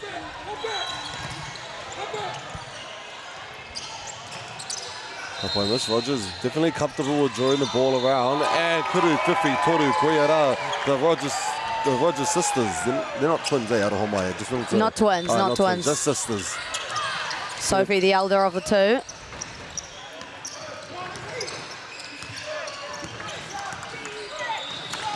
Kapai trying to create a new strategy here, going into the corner, drawing out our defenders. Hey, Kuru whiwhitoru power comes off the back of the topper. Beautiful defense from Aquinas. And the intention to push now in transition. Emma Rogers just steps out of bounds. And there are substitutions coming in yet again for Te Kura Kōkiri, being Te Urutapu Tepa, coming in for our number 10, Hine Aorangi. We're switching up a lot of our players here for Te Kura Kōkiri. The only one that I see staying on is Miss Ihipa Nuku as well as Hine Raumihi. Aquinas gets the ball once again. Sophie Setting that screen, then recipient of a pick and pop. Trying to find her way in. Koutu Whiwhi wide open. Bang, bang! Olivia Malone shooting well from beyond the arc early, and that's a dangerous position for Te Kura Kōkiri to be in. Fortunately, the play doesn't connect there. Aroha mai brain froze for a second, a bit of a brain freeze. And that will get back to our corridor. Miss Nuku he ai te pōro I te taha mauī o te Kōtu, just on the left side. Now, we haven't really seen much drives from our Te Kura Kōkiri side, so maybe some shots from the outside makes it. Beautiful bank shot there from the Papamuri. ANZ, BNZ, Westpac, whatever, it's open on a Thursday morning for Te Kura Kōkiri, and a timely bucket for them. Gap was starting to extend. And you'll take it. Despite the bank, you will take it. Strong pressure being applied here from Te Kura Kōkiri. Step back three. Unfortunately, he āhua poto. Engari rā ka hoki mai rā te ko hine aumihi. No call being made here. There's a lot. Good sportsmanship happening on the opposite side of the court. We're going to have a hold up here to see Emma Rogers off to the bench. There was a lot of power on that, a lot of contact, but referees deeming that illegal. And look, I don't know, you know, we're only commentators for a reason, so we can't make a comment on the GJ Gardner-Holmes official calls. Emma Rogers is back on her feet now. Took that one like an absolute champ. We are going to head into a wahike as Coach Mark Rogers will have a quick corridor with our referees. They still lead 20-9. 1.5 minutes to go in this quarter. What have you made of it all so far? Definitely Aquinas has definitely gotten more comfortable with keeping Te Kura Kōkiri at bay on their side of the courts. They're finding it quite a struggle to get inside of the key now. So that's why they've been taking more shots on the outside, trying to find some good passes. It's just not working at the moment. So I believe switching up the team, switching up some players on the courts might allow them a bit more chemistry with different players. And that's probably the play for them at the moment. With just 1 minute and 30 seconds left, figure out what they can accomplish. Engari rā, te maha hoki o ngā kaiparetanga I a rātou. Aquinas, great defense from Aquinas. And you could say they have to be a lot more careful with their foul discipline, right? And Coach Mark Rogers has made it a point that he wants the referees to be looking out for that extended elbow. There's been a couple of them that the referees have let go and deemed legal, but you don't want to ride on that line where it could possibly end up in a foul call and get your strong players, strong scorers into dangerous positions where they have to sit on the bench and you have to allow your bench to play. But you're right, Aquinas doing a very good job matching up defensively, taking away Te Kura Kōkiri's strengths. Kapaima back at it again. Our girls are up and running. Little double screen there for Sophie Rogers. Over to Emma, back into Isabella. Nice kick out, wide open, Koutu Whiwhi. No good. Just comes off the back of the top of but Rogers is there. Sister to sister, high arcing shot, no good. But the two-dupper. Olivia Malone has been awesome for these guys so far. A couple of strong two-duppers, a Koutu Whiwhi, nice little putback. There she is. Snatch there, there we go, proving the point again that they're really fast on their feet and with their hands also. Bit of a trip, and Ngari Rā, fight the two-dupper, puts it back in. Second offensive two-dupper in a row for Olivia Malone on that one. A strong piece to support the star-studded duo of the Rogers sisters. As you can see, Muscalard there, standing as a big pode in the middle of the key. Big pass, sister to sister. And there it goes again. Another physical foul there will give Aquinas. I don't actually know how I'm pronouncing this name properly. It is actually, when I first saw it, I thought it was Aquinas as well. Yeah, I was saying that the first game that I was commentating, I was saying Aquinas. I was getting texts saying Aquinas. Aroha mai e te kura.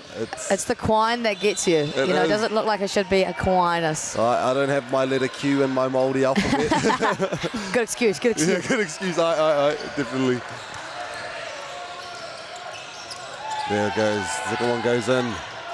It's less than 10 seconds on the clock.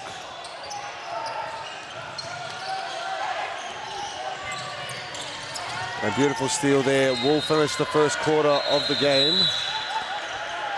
Yeah, so with that, a 26-9 lead for Aquinas heading into the first quarter break. It has been all things the girls in white. Te Kura Kōkiri looking somewhat defeated coming to sit on the bench, but as we know, never over till it's over, right? A deficit like this, easy to come back from. I will say, a little bit surprised given that these two teams were quite close last time they played. What are your thoughts so far? My one kōrero would be it's either due to the time of day in which our kōrero are playing, definitely coming back for a rematch. It depended on how our players are feeling throughout the morning, and seeing as the start of the game, like I was saying, having a good start of the game will draw out throughout the entire game. Engari rā, you can see many fouls have happened for Te Kura Kōkiri, and that isn't really something that you can really build up upon until later on in the game. Ara, you can see as Aquinas with 26 points currently, and I believe there are quite a lot of fouls here on our list of statistics for Te Kura Kōkiri. Yeah, 9 fouls in the first quarter. Right. There is 4 players on 2 fouls, all of which are starters. So a very dangerous position for them to be in. You don't want anybody in foul trouble, let alone some of your star players. Probably a contributing factor to the fact that they are down 26-9 and 7 turnovers for Te Kura Kōkiri. Aquinas 13 points from those turnovers, so very much capitalising on that in a sense, and it looks like the score not reflective of the two abilities of these teams. I feel as though Te Kura Kōkiri can probably compete at a closer deficit than this, but the foul trouble really can get you in some pretty dangerous spots. Coming back onto the floor are Aquinas, and Te Kura Kōkiri now making their way out. It'll be interesting to see how they adjust now. Defensively, making sure they stay disciplined, and offensively, what they can conjure up here to try and find themselves into more of a rhythm, more of an offensive flow. We have number 5 here, Miss Kaya Gates, starting us off on the second quarter. Te Kura Kōkiri, let's see if they have come up with some new ideas. Quick cut there will work. They will call a little bit of a draw foul for number 7 in Aquinas, being Miss Shadeen, I believe. Looks like that's could be Shadeen's second. That's her third hara of the game. She's going to have to take a seat for quite some time because of that. Now patiently, being a bit more patient this game. Here you go, finding a better opening for our shots coming off the Popomuri, though the tūrapa does belong to Aquinas. They are moving a bit more comfortably, I'll say, Te Kura Kōkiri. I agree. I think that was a really good first possession. Moving the poro and then getting a wide open Kuru Whiwhi Toru. That is a result of a really good offense. Obviously didn't sink, but it's a good sign. And that could just be with a bit of a helpful kōrero there from our coach, Matua Kiharoa Nuku. Definitely putting our girls in the right mindset, just remembering that the girls are here for a reason and trying to give them the extra push for the second quarter. Perfect offense there. Emma Rogers drives baseline and the 45 cut from Olivia Malone. Textbook basketball and an easy 2. Just comes off the topper there again. Engari rā, ko te tūrapa belongs to Te Kura Kōkiri. Pareawhiawhi goes in for a kuru pika. The idea is there, Aroha mai. Sorry to cut you off. Sophie very patient now, utilising that high on ball screen, and to no surprise going to the tupper. Doesn't get the call though. There we go again, just taking their time down the court, just allowing our kōrero there to find their way in their positions. Making it a bit more easier to breathe. All right, there it is again. The ideas are there, they're coming together. It's just finishing it off and it'll just get them that extra pleasure for the next times. Yeah, like you said, better looks for Te Kura, but you've got to convert. Emma Rogers forcing that reverse layup up. If I'm Mike Rogers, I'm encouraging these girls to play off 2 feet. Beautiful intercept there, wonderfully read. Emma spinning into 2 and drawing the hara. She'll take her, I believe, first trip of the day to the Paikuru Tautuku line. So a lot of Aquinas' offense right now generating purely out of drawing haras out of Te Kura. Trying to get 2 feet in the rohi kuru and just go into the contact. Right, one thing I'll say for Te Kura Kōkiri is that they should try not to get back into that bonus zone for Aquinas to get these free throws. Especially only in the first half of our Kemu now. Gets the second one in. Subs coming in, we have Miss Hodges, Hine Raumihi coming in for Te Uru Tapu Tepa. Aquinas have done a good job on her, keeping her to only 3 points. She is one of the leading scorers here in the girls' single A competition. Lovely cut there, has to step out. Which comes off the top up, gets the tūrapa. Kapai pai afi, drives. Sophie Rogers putting her body on the line. Flew right into the basketball 102 sign there, drawing that one on Putty Beale. Take this time to shout out our basketball 102 volunteers for all the mahi they do in putting on this tournament, ensuring that everything flows smoothly and feeding us commentators, most importantly. Speaking of feeding, Sophie Rogers feeding Olivia Malone, but no good off the top of there. Speeding down the court now, switching up the strategy a little bit. Bit of a speedy time now. Pai for the out of 3. It will be a bit long, unfortunately, giving it back to Aquinas. With Pareawhiwhi coming out for Te Uru Tapu.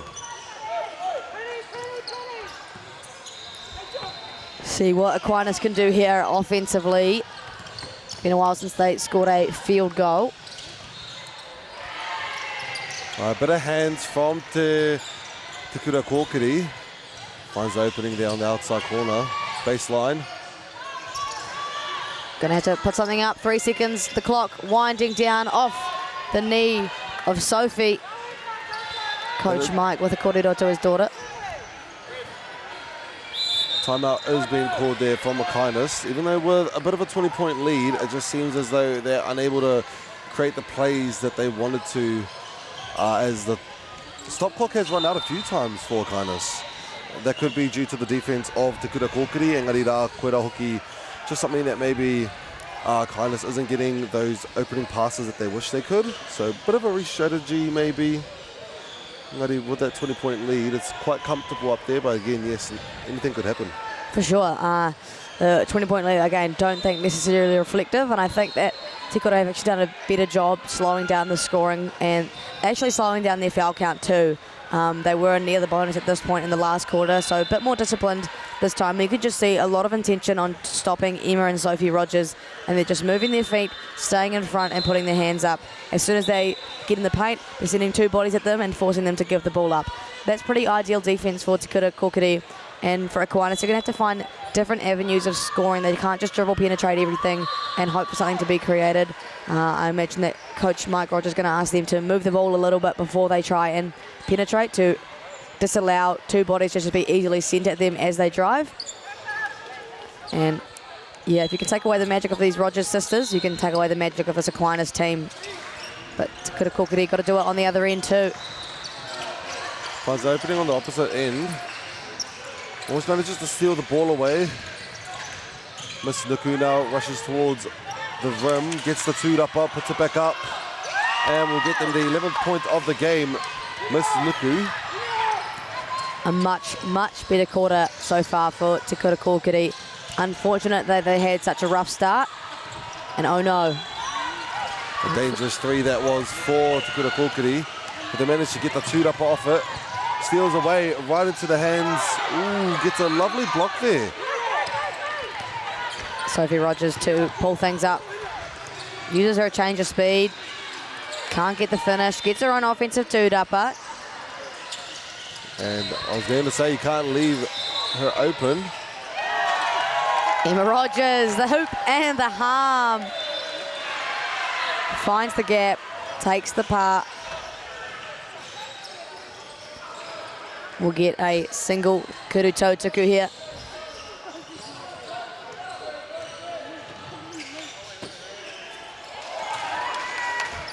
Don't think there was quite enough realisation from everyone on the floor that she was only shooting one. Shooting the one, it does trick you sometimes when there's been so many two shots and then you move over to one. You're like, wait, what's happening? Nuku again gets up and will draw the two hara.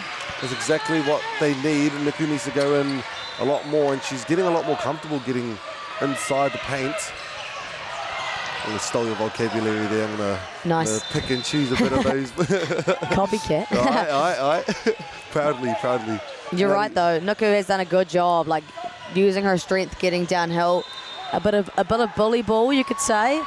And clearly an intention from Te Kura Kōkiri to feed her and just let her go to work.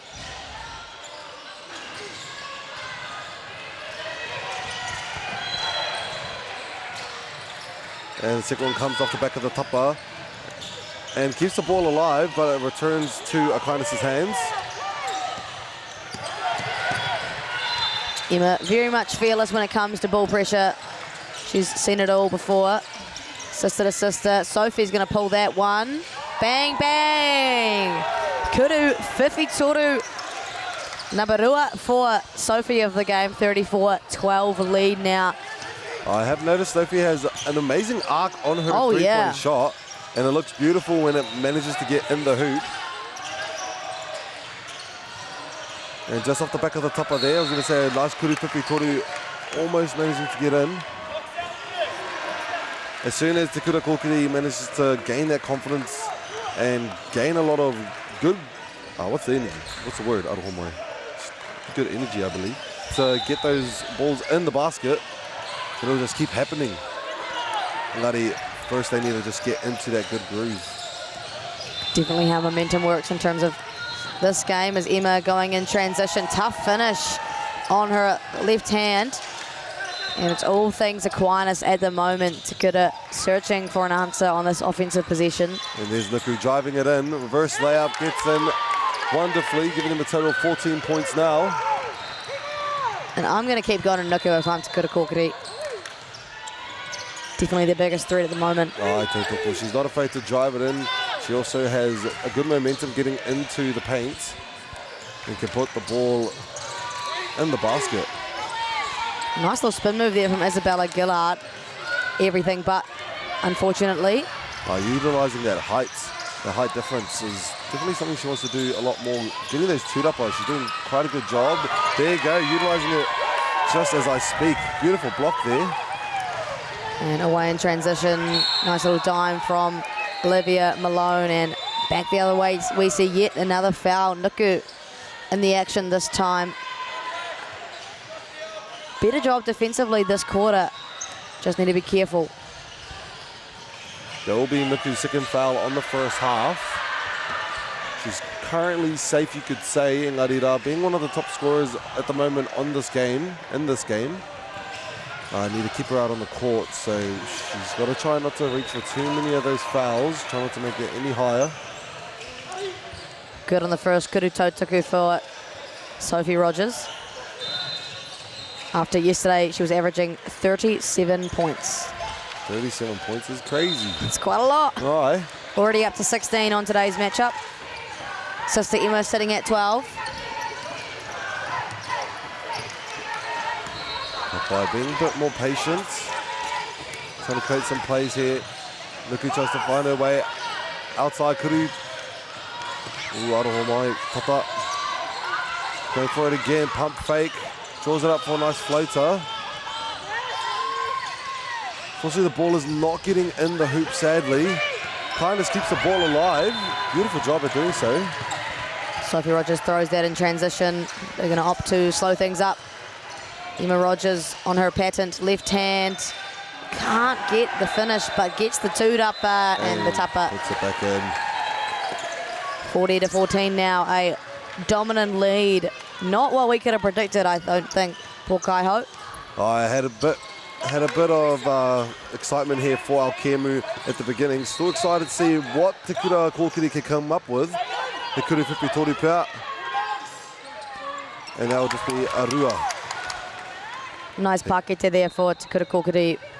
Very timely, given the fact that they are down by probably more than they would have liked to be at this point in the game. Aye. They're still playing the game. They're still in this game. Still trying to get those good rebounds, those good two-upper, and the ball will return to Aquinas' hands. Nice position there for Aquinas, moving the portal well, forcing coach. Seems Matsua Kiharoa there to call a timeout. So some big corridor here as they trail significantly, 40-16. You just see Sophie Rogers there gasping for air. They've done a great job. Like we said, 18 points for Sophie Rogers, 5 rebounds, and for Emma Rogers, the 14 points and 5 rebounds. So they're clearly stars of the show there for Aquinas with some good moving pieces. Hine Raumahi Beale with only 3 points. So given that she's been one of the leading scorers, Aquinas doing a good job at negating her strength. And Pari Beale with 6, Nuku with 5. What do you think the corridor is here? You know, you're down by a lot, still 3 minutes to go, and still 20-odd minutes of basketball still to play. What's the chat here from Coach Nuku? Well, it seems as though they are getting good at getting to the hoop. They are getting inside the paint. Engari the execution, unfortunately, isn't working out for them. So maybe it's just trying to get them into their good mindset where they can try put the ball in the pakete and try getting around Aquinas a bit more. We do have number 13, Mrs. Marika Ririnui, now on the court instead of Miss Gillard. So maybe they got a bit more comfortable with Gillard, but now there's a new Po there out on the court. Yeah, one tall timber for another. Right. Not exactly what you want if you're Te Kura Kōkiri. Especially once you just get comfortable with one, and there's a new play style coming out. Not ideal. Nice little elevator action there, Sophie Rogers. But great defense there from Te Kura Kōkiri, neutralizing the effectiveness. Gonna have to throw one up here as Emma Rogers. Imagine. It just came right outside of the 3 line, and there we go. Miss Ririnui gets the 2-upper. Returns to Nuku now.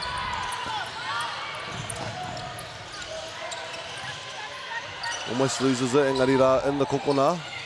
Te Kura Whiwhi Tori Pea. Just comes off the back of the rim. Just go for more Kura Whiwhi Toru. Gets the two-upper yet again. And that's the third Kura Tautsuku in a row. Arohomai Kura Whiwhi Toru in a row. Yeah, very much settling for that outside look. Like you said, that was 3 Kura Whiwhi Torus in that possession. Probably wanting to work the ball a little bit more, and like we've spoken about, getting into that rohi kuru, getting into the paint. Right. As Sophie Rogers will have her first break of today. Sister Emma still battling it away out there. Beautiful Great driving kick. just to the outside. And it will be Black's ball. Great look for Aquinas though. Emma Rogers obviously a threat, and she's drawing 2 bodies every time she gets in the paint. So a nice easy kick out to the strong side, and bang bang. Couldn't convert, but it's a good look. Nice little dish there. Gets it up, but not close enough to the topper. Can hear the instruction from Coach Mike to push, push, push. Emma there drawing the majority of the defense onto her from Te Kura Kōkiri. And there's Gillard to finish it off. Not much you can do about that if you're Te Kura Kōkiri. Gillard is definitely bigger than all players on the court for Te Kura Kōkiri. This is drive in, puts it up, and draws the hara as well. That's something that they need to start utilising more, especially with their height difference with Gillard being in the middle. They could try to utilise getting a bit more hara out there. Drawing the hara, I mean, of course. Just over 1 minute to go in this opening half. The team that is successful today will take on Te Kura o Te Koutu later today in the Girls A grand final, tipping off at 6 p.m. We are very excited for that, aren't we? Ai, he pai ake kiau, ki te mātaki mai te Koutu again. Koutu being my school, I'm definitely on one side. Is that right? Aye, te Koutu. It's my school I graduated from. Oh, you can't be on the commentary then. You're just going to talk all the time. That's the point of my job. Ai, koe au koe ko tērā. Beautiful drive there. Aye, she's definitely a talented player, those Rogers. Just choosing to utilise the rest of the shot clock here. Going to play with 6 seconds. Has to make something work. A lot of crossovers. Step back. Oh, imagine. She's in control of the ball no matter what, no matter where she is. She's in good control. Getting to the dying ends here. Whawhawhawhi. Pass out to Luku. Luku. And a moving screen call here against Pare Beale. A clear intention from what I've seen from the GJ Gardner Homes officials to call those moving screens. Right, I think there's been a korero around the motu, around the country, and even the highest leagues to call those and allow for defenders to be kept honest. Because it's definitely a powerful defensive strategy, the screens. So being able to move while using them and pushing our opponents out of the way is definitely not something that we like to see often on the basketball court. But I've seen it quite a few times, but I'm beginning to see it less and less throughout my commentating, which is a good sign. Indeed, indeed. As we hit the half-time mark, Aquinas with a 42-16 lead. We'll take a quick break and we'll be back on the other side. Ia hua māma te whakarongo, he māma ki te taringa. Ai. Ko te whakapiki wairua, te mea nui ki a hau nei. Nui ake ngā hua mō tua. That's us. Tāku kia koe, bro. Te reo Māori anake te reo I whai pūtea ai, aku mahi katoa. Tau. Bringing the fire every week. The whole system is man, that's what it is. Make Māori Plus your mate. Download the app today. At Apollo Projects, we create better outcomes because we never make any assumptions. Like this privately owned swimming centre that was still in the planning stages. The owner spent 8 years trying to make the project viable, but the design was continually over budget, a design he was paying for. So he called Apollo to help, because he trusted us to deliver. We got to know the critical success factors of the business. The current building plans had lost sight of what was needed. We took a fresh approach, starting with the most important aspect of the facility, the water bodies. Then balanced the critical success factors of function, form, and cost to bring the designs in on budget. Finally, we could deliver the owner the new facility he needed. At Apollo, we understand your key success factors, put function over form if required, deliver what is needed at the highest quality, have lower operating costs, and always have very happy clients. Like this one, who was pretty stoked. Apollo Projects. No assumptions, better outcomes. And go! Just fill up at a participating Caltex, stack your pump discounts, and you could collect more savings on your next visit. Oh, there's another one. Getting quite good at this. Filling and saving. Feels good. Global warming is incredibly serious. We need to cut emissions, but we need to also absorb carbon out of the atmosphere. Growing trees is the only tool we have in the toolbox for taking carbon out of the atmosphere that we can do at scale. Pinus radiata takes carbon out of the atmosphere at about 5 to 10 times the rate of native planting. And so what New Zealand Carbon Farming are doing is planting the Pinus radiata to absorb the carbon, and then they're transitioning that forest into native forests so that we get the biodiversity benefit.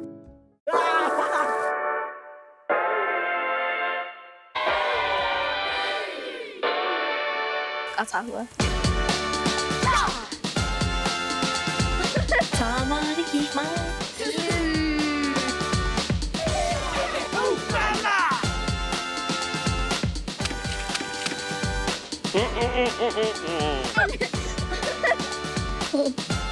Make Māori Plus your mate.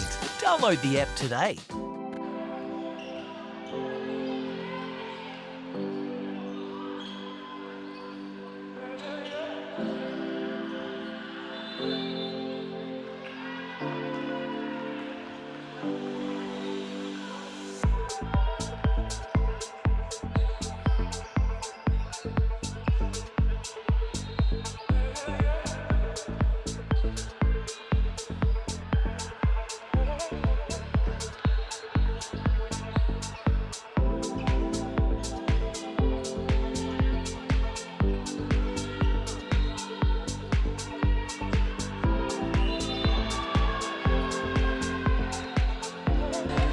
No mai, hooky mai. Welcome back to the second half of action here in the girls' semi-final single A competition. Looking strong. Have very much enjoyed the first half here in Paradise North. Aquinas, a 42-16 lead. Very dominant and going against what we probably expected coming into today's matchup, Pokai Hope. Ai te pirangi au te kite. A bit of a closer game here, engari, from our previous rematches and our previous games that we've had in between Kura Kōkiri versus other teams, as well as Aquinas with their previous encounters, beating them all, other than Te Kura o Te Koutu, but definitely strong results from them. And we had seen in the rematch, it was quite a close game between these two teams. Engari rā now, Aquinas definitely dominating in the second half of the game, 43-16. We'll see how our Kura Kōkiri girls do coming outside of this first half finish. We have a bit of stats to go over in our first half, Arohomoi. Indeed, to no surprise, Sophie and Emma Rogers leading the pack. 18 points for Sophie, 14 for Emma. And a great contribution from Olivia Malone, 7 points of her own. 4 steals as well to add to that, and 8 rebounds. So she's been a really nice piece that has obviously less attraction. You know, Sophie and Emma cause a lot offensively and all the defense, strategy toward them. Right. So good to have another little piece to support that. For Te Kura Kōkiri, obviously the foul count. 14 fouls already for them. 14 haratinangas in half one. That is quite a lot of fouls. Right.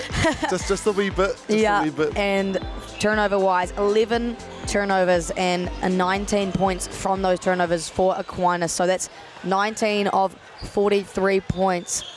So pretty difficult position to be in if you're turning the ball over that much and fouling that much. Not to mention 13 offensive rebounds for Aquinas. So those are the 3 big stats. Very hard to win games if you don't clean that up, as Emma Rogers, a tough bakete. Ka pai ki te hoki atu kia rātua Te Kura Kōkiri, but yes, we have seen a lot of beautiful points coming together from the Rogers girls as well as the rest of the team. We're driving it fast, actually. We've seen from the first half that Te Kura Kōkiri was staying a bit outside of the paint. Engari rā now, they're a bit more comfortable getting inside and getting the first point there for themselves of the second half. Hey, that's an encouraging start. This is the deficit, obviously quite a bit, but very encouraging for them to have a bucket on their opening possession as Sophie Rogers buries her Kuru Fifi Toru. So just when they get a bucket, Aquinas can answer right back. Ka pai hoki ngā pāhi, open clear passes from Te Kura Kōkiri. Kei te kokona ina nei, he Kuru Fifi Toru pea. Goes over into Rogers' hands. Long pass to the sister. All gas, no breaks for Aquinas College. And a little bit of what looks like a head knock. Aquinas and Hini Romahi connecting there on the fast break. We're going to see a tāpui there for Hini Romahi.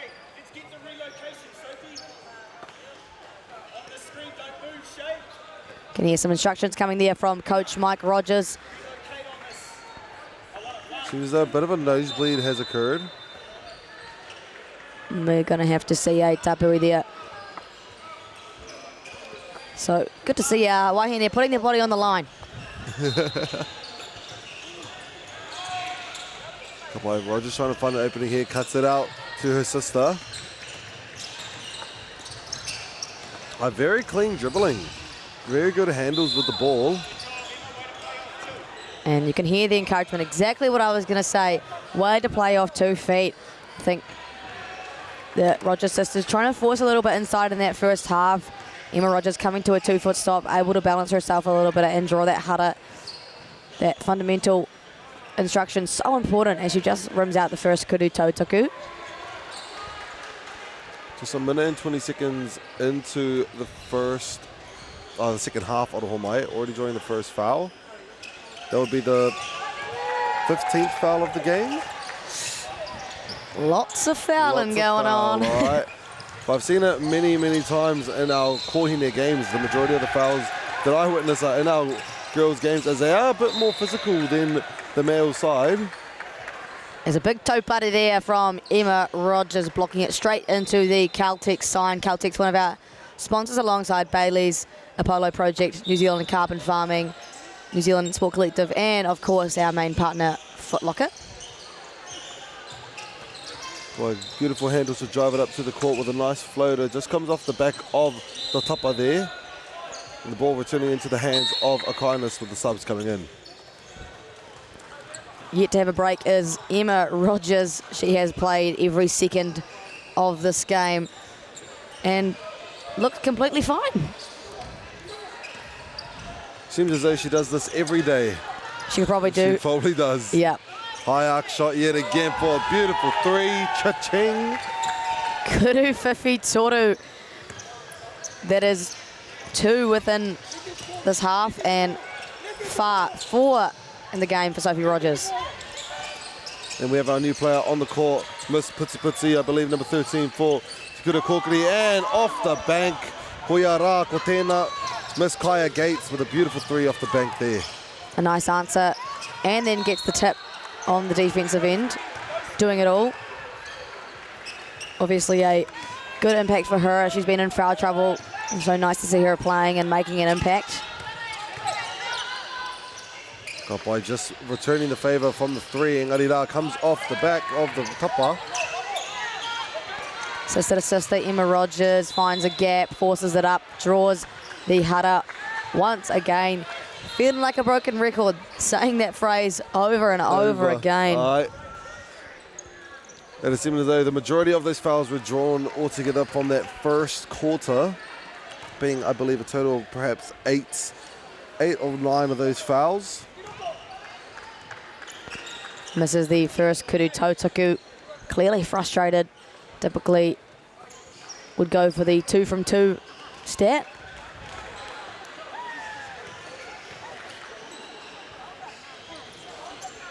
And just rattles out. And just to mention, Sophie Rogers shot 11 free throws in that first half, shooting 8 from 11. A lot of free throws. A lot of free throws, It's a lot of free throws to shoot in a game, let alone in the first half. 8 of those points for Aquinas being free throws from the same player. Koutu Whiwhi Toru pea. Comes off the back of the Papamuri. Shoots it back up, comes off the topper. Fortunately, comes off the leg and will return to Aquinas' hands. Lots of bite to the cherry there for Te Kura Kōkiri, but couldn't convert on any of them, unfortunately. And a lot of pace coming down the floor here. Sophie Rogers. Oh! Koutu Whiwhi Toru. And one more. Oh, we got to take another look at that. Oh my. That is, I think, maybe the first time I've witnessed this in our tournament. That was amazing. Beautifully executed. Oh my gosh. Again, with the arc of the shot, just makes it so much more. The massive poker face after she hit it too. She just walked to the free throw line. Yep, that's what I do. And then buries the Koutu Tautaku. Looks a little lost. Again, that and one situation kind of gets you a little bit. I believe if that didn't go in, then she was the only one ready to move. Wow, Sophie Rogers having herself not only a game, but a tournament and a half. And Pukaiho, I believe that she came back for year 14. I know that she was head girl last year, and I think that she's decided to run it back. I believe she's quite young for her age, so wanted one more bite of the cherry as they've placed second 2 years in a row. So wanting to finally get that gold medal this year. I also have 2 kōturo that have done the same thing from Te Kura o Te Koutu, or one perhaps, just one kōturo that's done that. Waiheke Kohunui. We need to leave Kura, but now staying back for another year 14, just for this beautiful sport, so then they can also make a good position in the finals. And as we can see, they're in the finals today, is it? Today at 6 p.m. So looking as though it's going to be Te Kura o Te Koutu and possibly Aquinas with how this game is going. Obviously Aquinas College losing to Opunaki in the final last year. Te Kura o Te Koutu placing third. Great basketball there. Sophie Rogers with the hot hand, just rims. I out. said as I was going to bounce back in. That would have just been punishing a great performance from her in the first half. Take another look at our stats. She's up to 28 points on the day. 5 from 10 from beyond the arc. Very impressive from the beautiful arc and as well as good drives and that free throw. We're looking now, holding the ball to Puti. Fortunately, it loses it. And we'll go back to Aquinas.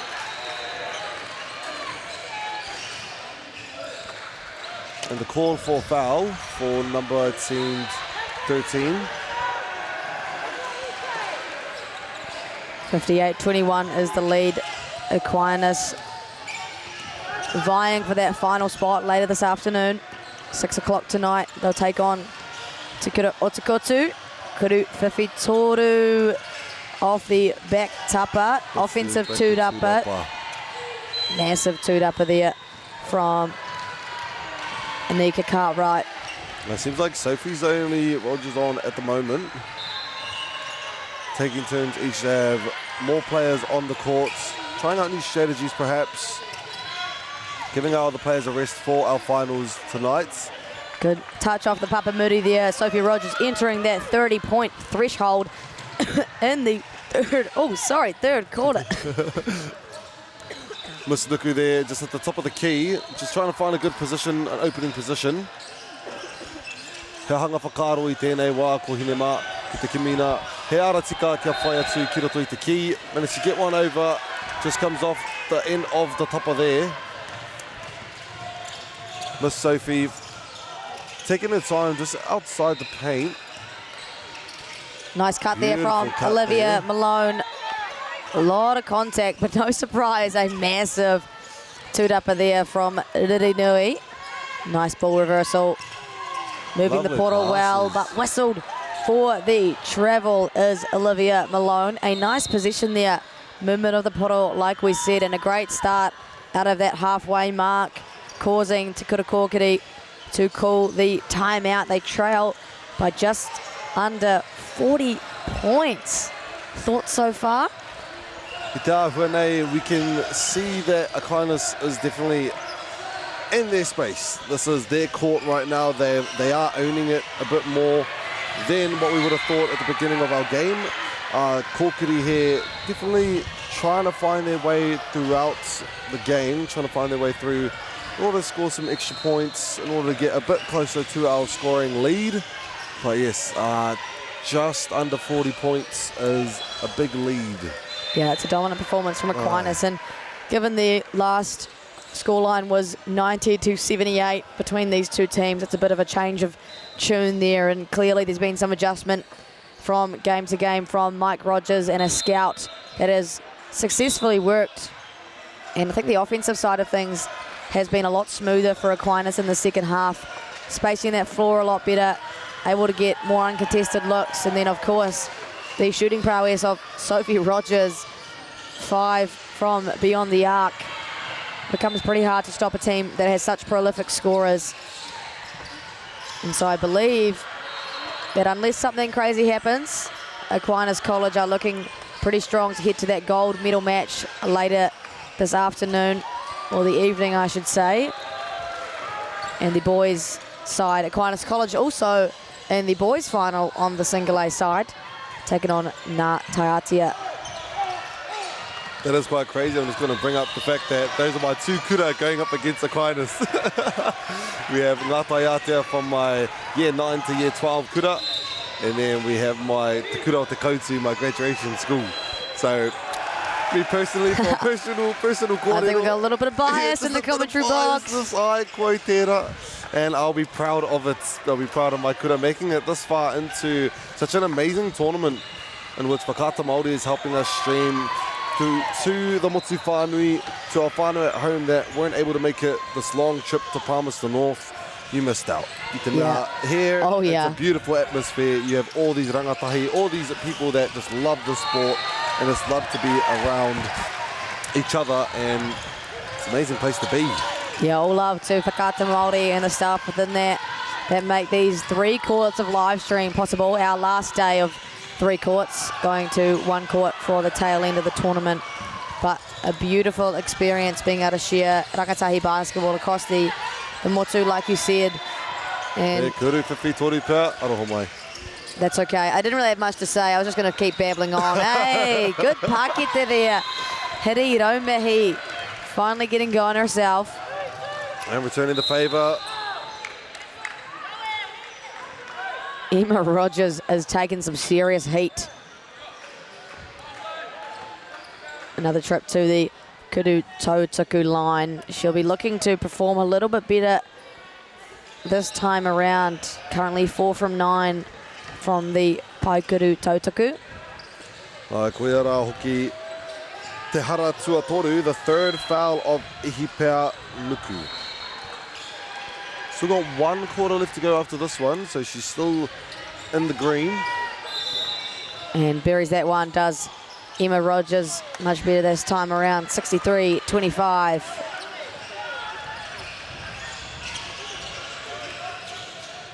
By taking it slow now, Kura Kokiri. Some players have already put their heads down, Ingarira, you can see as they're making it towards the hoop, their heads start to raise high. Steals it away and puts it in, steals it away from Miss Riri Nui. Bit of a feat there, you could say. Yeah, a couple of tough buckets there for Hinido Mahi. Could be super good for Te Kura if she can get going.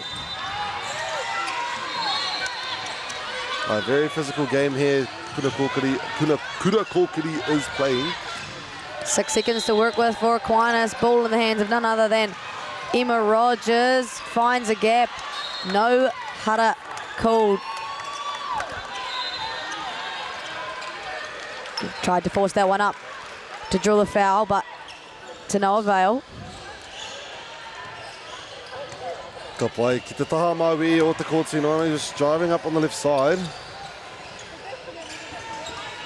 Not much to work with, not much movement happening on our courts, other than to the key and putting it up against. Oh, I should. Commentator's curse there. Commentator's curse. Yeah. Not much to work with. Scores a beautiful point. Nice little give and go action for Te Kura Kokiri there. Hard action to guard. And gets the ball nicely, but stolen away from behind. Gives it to the foul. Will be going to Riri Nui. More Tapuis coming in. And interestingly, never seen both the Rogers sisters off the floor together, Pukai hope. Aye, it's always good to keep one of them on, as they are both very good, very strong po of the whare for kindness.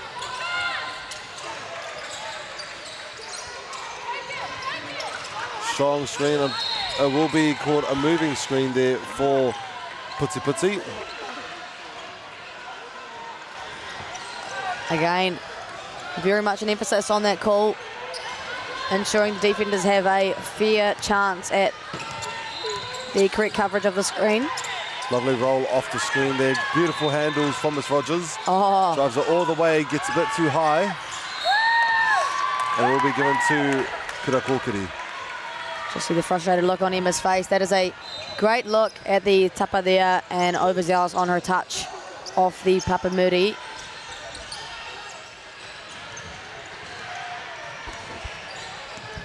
Oh boy, just under 2 minutes left on our clock now. And just out to the corner there, we'll give a short kuri kupi toru. The kindness rushing their way down. Nice patience here from Emma Rogers. Sees a bit of a gap and fouled on the Pai Kuru Whiwhi.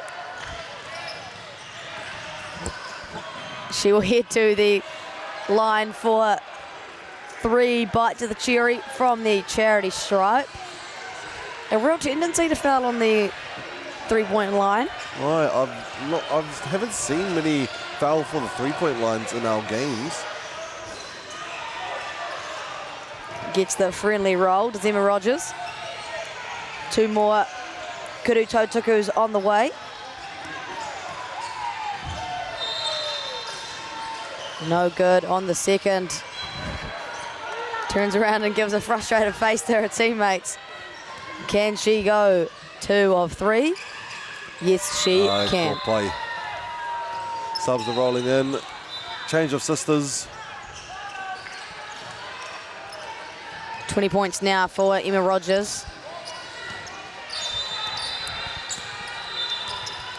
A bit quiet here on Te Kura Kōkiri's side. Will shoot the Kuru 50 toru.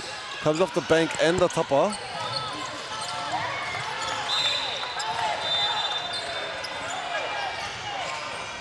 Good point there from Coach Mike Rogers, who's helping Sophie, drawing 2, needing another Aquinas member to help her out a little bit.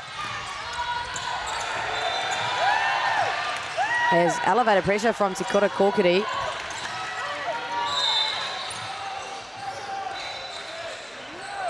Lots of contact, and that is what looks like should be 2 kuru tautakus. We are in the bonus, well and truly in the bonus.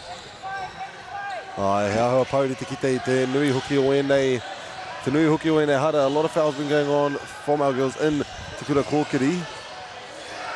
Giving Aquinas an even bigger lead later on in this game.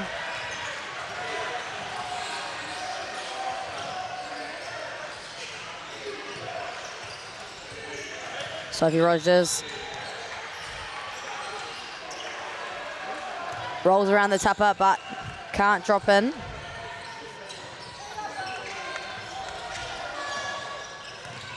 Let's see if we can get the second one in. Comes off the tapa with the 2 rapa belonging to Te Kura Kōkiri with a nice drive in the key. Ngari rā ka whakahoki te poro kia rātou Aquinas. Ala ko Sophie Tera me te poro.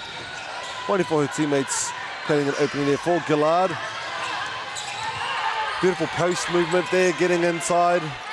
Just comes off the tapa there. There you go, perhaps a chance here to get the ball in the hoop, and will be a call for Aquinas. So what you think would be the last possession of the quarter for both teams?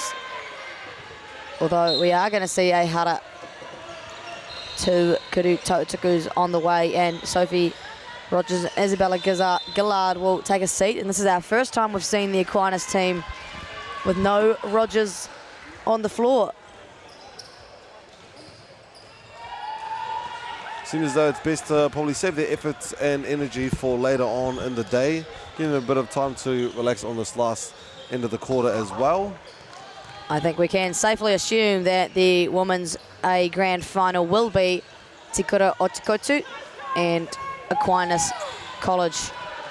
Not to say a great feat from Te Kura Kōkiri to have reached this point in the tournament, to have competed well with Aquinas, and still the chance to get that dirty bronze.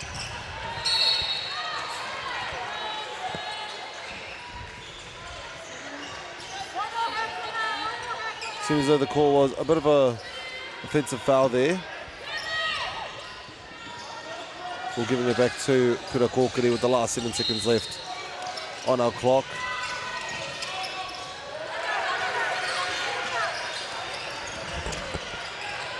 And just tries to force that one up. Almost gets the buzzer beater there for the end of our third quarter, giving it a total of 66 to Aquinas and 29 to Te Kura Kōkiri at this point. So 1 quarter left to go, but yes, I believe, I don't want to say in a way, ngari rā, it seems as though we have a dominant team on the court at the moment, that being, of course, Aquinas. But it's been an awesome game. Like, other than many fouls happening on the court, we can see that Kōkiri has definitely managed their way, getting closer towards the net, getting more rebounds, and slowly pacing their game to get some clean passes as well. Well, we can just see that Aquinas is just getting more and more comfortable, getting more and more in their groove out on the outer line there, especially with those Rogers girls, capable of getting those beautiful threes and the ones and the extra ones from those threes. Yeah, they found a lot of offensive rhythm themselves and look pretty comfortable within their offensive rhythm. A good sign for them heading into their final later on this evening. But like you said, still encouraging from Te Koutu Kōkiri from the fight they've put up today. They've played a very physical game of basketball, which is always good. Obviously within control, it is good. Probably just the foul trouble causing a lot of disruption to their team, having to sub in and out. Can't really get that flow when you've got subs coming in and out and in and out. I think they can be very encouraged with the fight they've put up, and having previously competed with this team quite well, definitely a lot of encouragement for them to take out. And that's not the be all or end all today. Obviously the chance to secure a medal still in the third and fourth playoff that'll tip off 4 p.m. on Fly Palmy Arena. So if you do want to see Te Koutu Kōkiri vie for that third place spot against Stratford High School, that comes later this afternoon at 4 p.m. Let's take another look at the stats here. Sophie Rogers, 32 points and 6 rebounds, 5 from 10 from the three-point line. Emma Rogers with 7 rebounds, 2 assists, a steal and 21 points for Te Koutu Kōkiri. A well-spread effort, 6 points for Pari Beale, 7 points for Hini Raumihi Beale Hodges, 8 points for Hini Orangi Eru. So a nice spread there from Te Koutu Kōkiri. 23 points from turnovers, 22 points in the paint, 18 second chance points for Aquinas. All things the girls in white and blue. Kawai starting off now with Kōkiri with the ball. Looking with the screen. Seeing her back on the court might help out a little bit more to score some extra points and gain some extra confidence. Just in the meantime, especially with her on 3 fouls, hence she was off for the remainder of the third quarter. Engari rā, kua hoki mai ia te rapai tai ana te whakakaha I tēnei o ngā tima, perhaps bring some strength onto the courts. Some good offensive strength, that is. And defensive strength too, as we can see that tip there from Nuku, anticipating the pass, knocking it out of bounds. Aquinas having to adjust to no Roger sisters on the floor, seeing what they can conjure up. As that is the easiest looking pakete of the day, can't convert. Offensive two-dapper, off the back tupper. 2 shots left begging, unfortunately. Tries to make a 3, but loses control of the ball, giving it back to Aquinas. Hands are up, that is some good defense. Do have a bit of full court pressure. Nice movement of the portal here for Aquinas. Getting to the tail end of the shot clock and just off the top of there. Couple of possessions left begging off the front and the back tupper. No bucket there's just yet.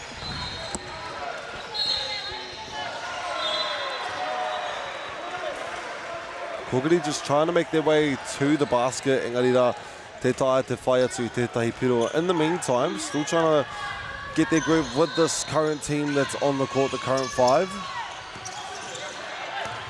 And the handoff at the top, another handoff there. Reversing it to Olivia. And keeps them open, almost steals the intercept. Comes off the back of the tupper and will give the ball back to Aquinas, unfortunately. Just coming off Kaya Gates there. 14 on the shot clock. Plenty of time. Nice little ball movement, but just throws that out of bounds, does Kaylin Gardner. Hine Raumihi, kotu ai kia aroho mai kia pare awhi aroho mai.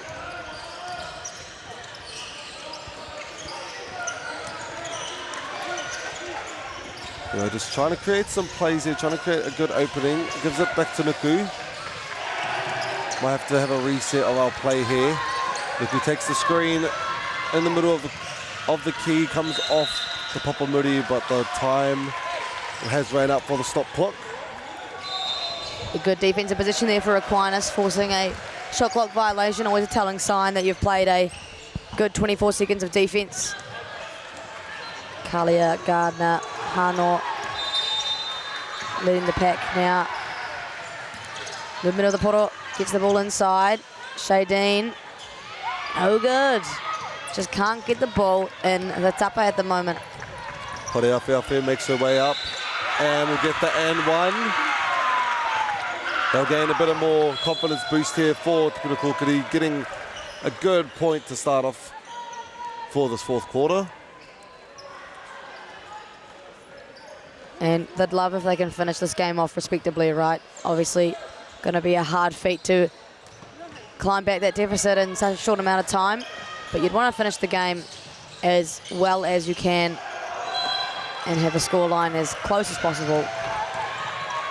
And Olivia Malone just goes straight ahead into the defense of the front tapa. Pareawhiawhi makes her way onto the right side, drives towards the key. Can find that opening, but dishes it up and managed to get it inside the hoop there as well. 2 points in a row for Te Kura Kōkiri. A much better start, finding their form a lot more as Aquinas still trying to find their rhythm without the Rogers sisters and can't really do so. And draws the hara as well, it seems so. Miss Hine Aorangi Eru, mana ngā kuru tautuku e rua e whiu. It is her for our 2 free throws for Te Kura Kōkiri. We're going to see a couple of hapuis here, Milan Gardner and Mariki Ririnui. See if maybe they can generate some offense for Aquinas, who have struggled so far in this quarter. I guess, you know, as the Rogers sisters just take up so much of their offense, it becomes very difficult to then adjust to them not being on the floor.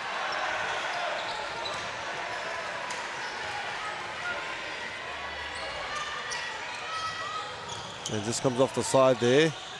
Returns to Aquinas' hands. Nice pass there, clean to Ririnui. And yes, definitely going to be a bit of a struggle to get up there with Kura Kōkiri. But they are still going to give it their go, give it their best. I don't give it their go. They're going to give it their go. Close enough. Aye. This commentary, Greg, is not as easy as it sounds, I swear. Pareawhiawhi with a beautiful layup. Unfortunately, doesn't go in, but tips it in by Miss Nuku. Surprising the amount of offensive two-uppers Te Kura Kōkiri able to get with the presence of Ririnui still under the hoop, but yeah, not much you can do about that. I te ahuena, you just have to pray that she doesn't get it in the basket. Hope and pray, that's a good thing to do with height.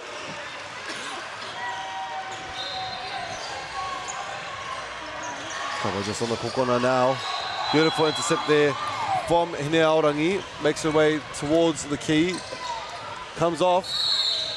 Draws the foul as well. That is Miss Kaya Gates. And with that, we are going to see a Wahike of Aquinas College, 68-35. 66-29 was the score at the end of the third quarter, so a much better effort there from Te Kura Kōkiri, and only 2 points in that quarter for Aquinas. Good to see that Coach Mike very much holding his squad accountable. I was talking with Kayla Manuiri-Rangi earlier today about this, the fact that a successful team is a team that's held accountable, making sure they still perfect the little things at the tail end of the game, and for that bench, for them to improve, for them to grow and still be able to contribute successfully to the squad, need to be able to perfect those little things, you know, not giving up offensive two-uppers or creating high-quality shots for themselves. Ai tautoko. Doesn't really matter if there's a bit of a lead, it's still being able to put your all onto the court, and that's really what it's all about. To show that, especially with the teams that don't really get to, the substitutions that don't really get to hop on the court as often, it is your time to shine once you are on the court. That is something that I had to learn growing up in Te Ao Puitukuhu, is that just because you're on at the last seconds of the game with a winning lead, that doesn't mean you get to muck around on the court. It's your time to show what your coach, what you can do for your coach and your team. And it definitely also shows a sign of respect for the opposition, right? The fact that you are still taking the game seriously despite the fact that you are up by that much, and at the end of the day it's still a competitive game of basketball till that last buzzer ends. So yeah, interesting for these guys to see how they kind of perfect their offensive side of things coming out of that. Wahike there from Coach Mike, who I'm definitely sure had some passionate kōrero for his wahine.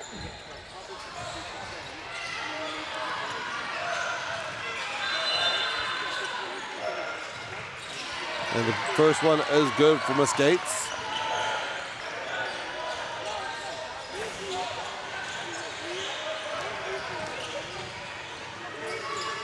And so is the second. Giving a total of 37 points on our last quarter. Just under 6 minutes left to go.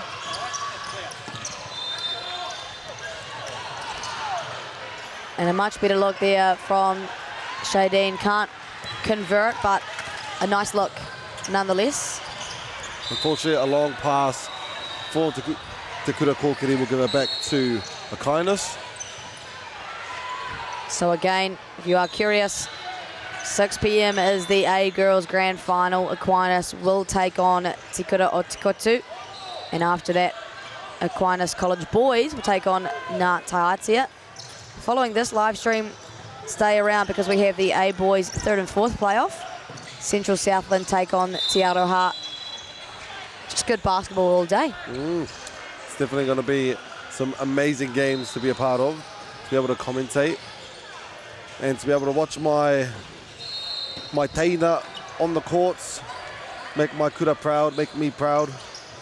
It's also cool that feeling of association that you still have once you graduate from your kura, right? Right. And me and Kayla Maruirirangi spoke about this earlier as well, that there's something special about representing your kura as opposed to just representing your association. Both very special on a national stage, but to be able to put that school jersey on after almost a year of hard work and represent them on a national stage is so very special.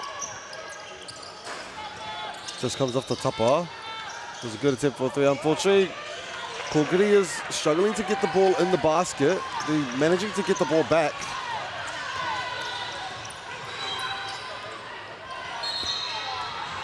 Just drowned offensively there is Gardner Hano. Just going up into the hands of Te Kura Kōkiri. Kind of felt like that was a bit of an impossible feat. Right. A lot of defense there in the key. Especially just getting onto the court in the later game. Still feeling it out. Draws the foul. Ka whai aia kia rua ngā kuri tautuku. 2 fouls for 2 free, 1 foul for 2 free throws aroha mai. And it will be for Miss Nuku. 4.5 minutes left in this ball game. Obviously both teams have fought very hard, and that's what we like to see. Coming this later afternoon at 2:15, all 3 courts will be streaming the AA Girls quarterfinals, first round of those quarters. Very exciting, and again, the business end of this tournament for the AA.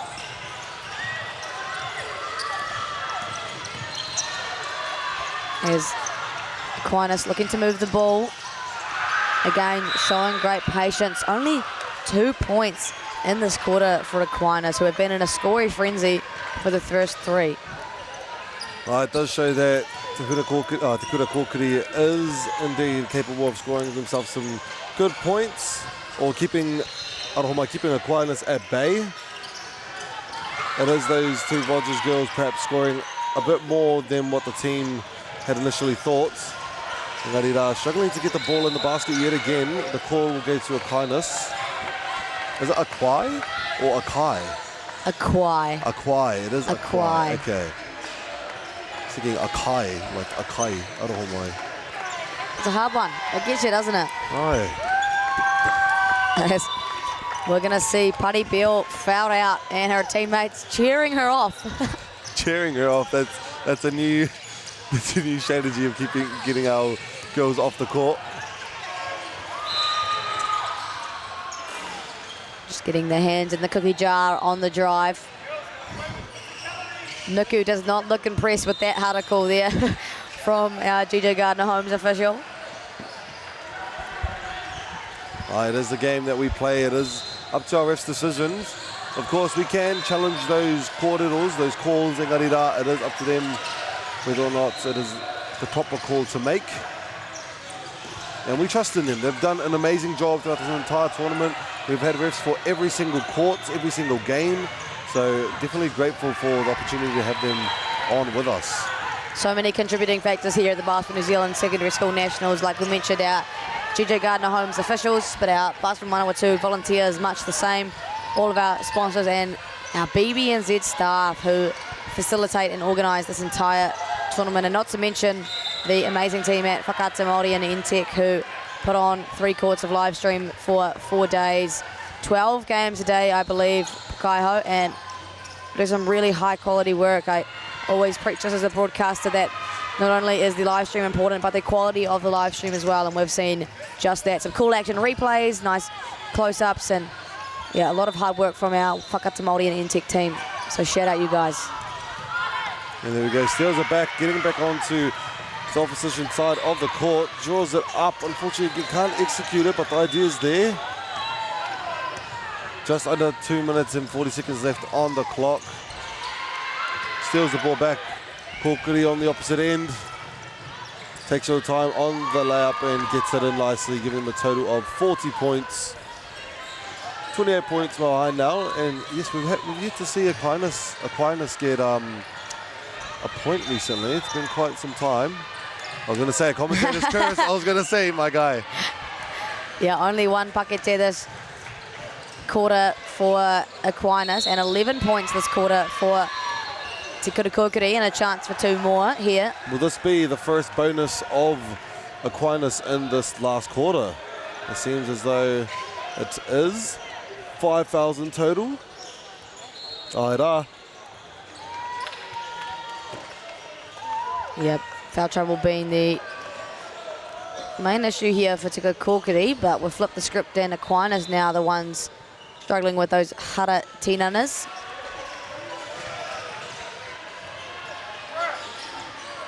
Kai Gates here lining up for a second Kuru Tautaku. Much better that second time around.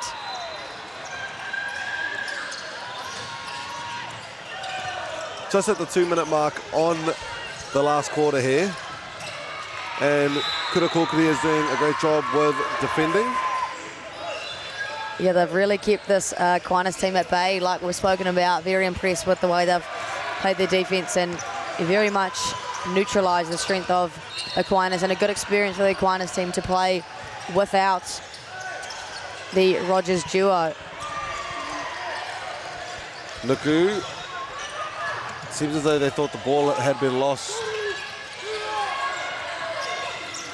Kuru, oh, where?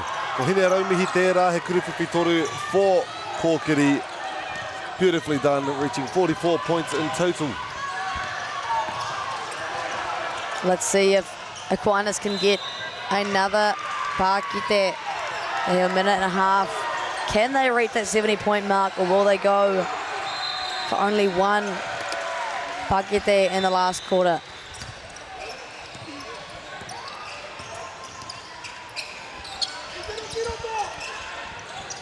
Ka pai Nuku ki a te poro, and will draw the hara as well.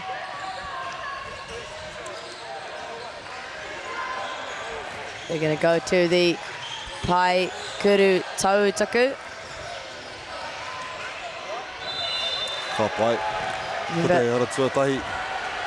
Remember to stick around after this game finishes, as we have the Single A boys 3rd and 4th playoff. Someone will be vying for that dirty bronze, you could call it. Te Aroha take on Central Southland, the boys from Winton. Almost managed to steal it away. Ririri puts it up and will head outside for Kura Kokiri to get the rebound with just a minute left on the clock. Could they manage to get enough points to catch on?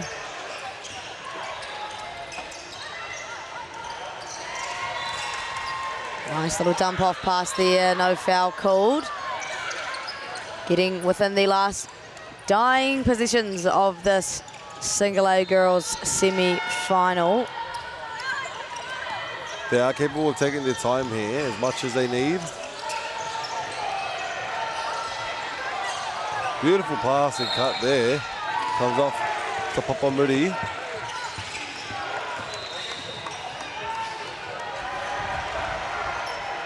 Good to see all of our rangatahi here still competing until the very end.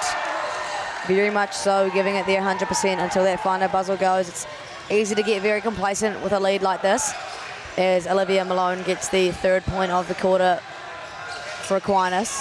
And that will be the 4th. Top Yay. total of 70 points here for Aquinas. Just under 30 seconds on the clock. Koutu makes their way into the key. Beautiful defense there from Aquinas. Beautiful shots, just makes it back out of the tapa there. And a hara called against Sekura Koutu.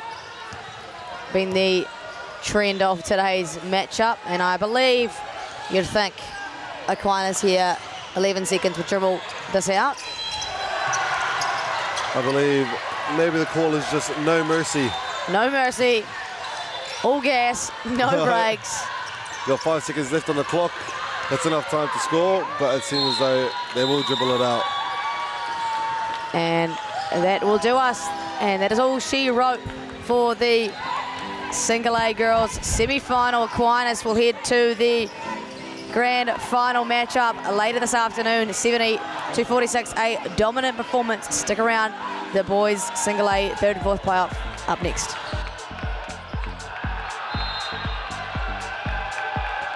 Global warming is incredibly serious. We need to cut emissions, but we need to also absorb carbon out of the atmosphere. Growing trees is the only tool we have in the toolbox for taking carbon out of the atmosphere that we can do at scale. Pinus radiata takes carbon out of the atmosphere at about 5 to 10 times the rate of native planting. And so what New Zealand Carbon Farming are doing is planting the Pinus radiata to absorb the carbon, and then they're transitioning that forest into native forest so that we get the biodiversity benefit. At Apollo Projects, we create better outcomes because we never make any assumptions. Like this privately owned swimming centre that was still in the planning stages. The owner spent 8 years trying to make the project viable, but the design was continually over budget, a design he was paying for. So he called Apollo to help, because he trusted us to deliver. We got to know the critical success factors of the business. The current building plans had lost sight of what was needed. We took a fresh approach, starting with the most important aspect of the facility, the water bodies. Then balanced the critical success factors of function, form, and cost to bring the designs in on budget. Finally, we could deliver the owner the new facility he needed. At Apollo, we understand your key success factors, put function over form if required, deliver what is needed at the highest quality, have lower operating costs, and always have very happy clients. Like this one, who was pretty stoked. Apollo Projects. No assumptions, better outcomes. This is an opportunity that we can't pass on.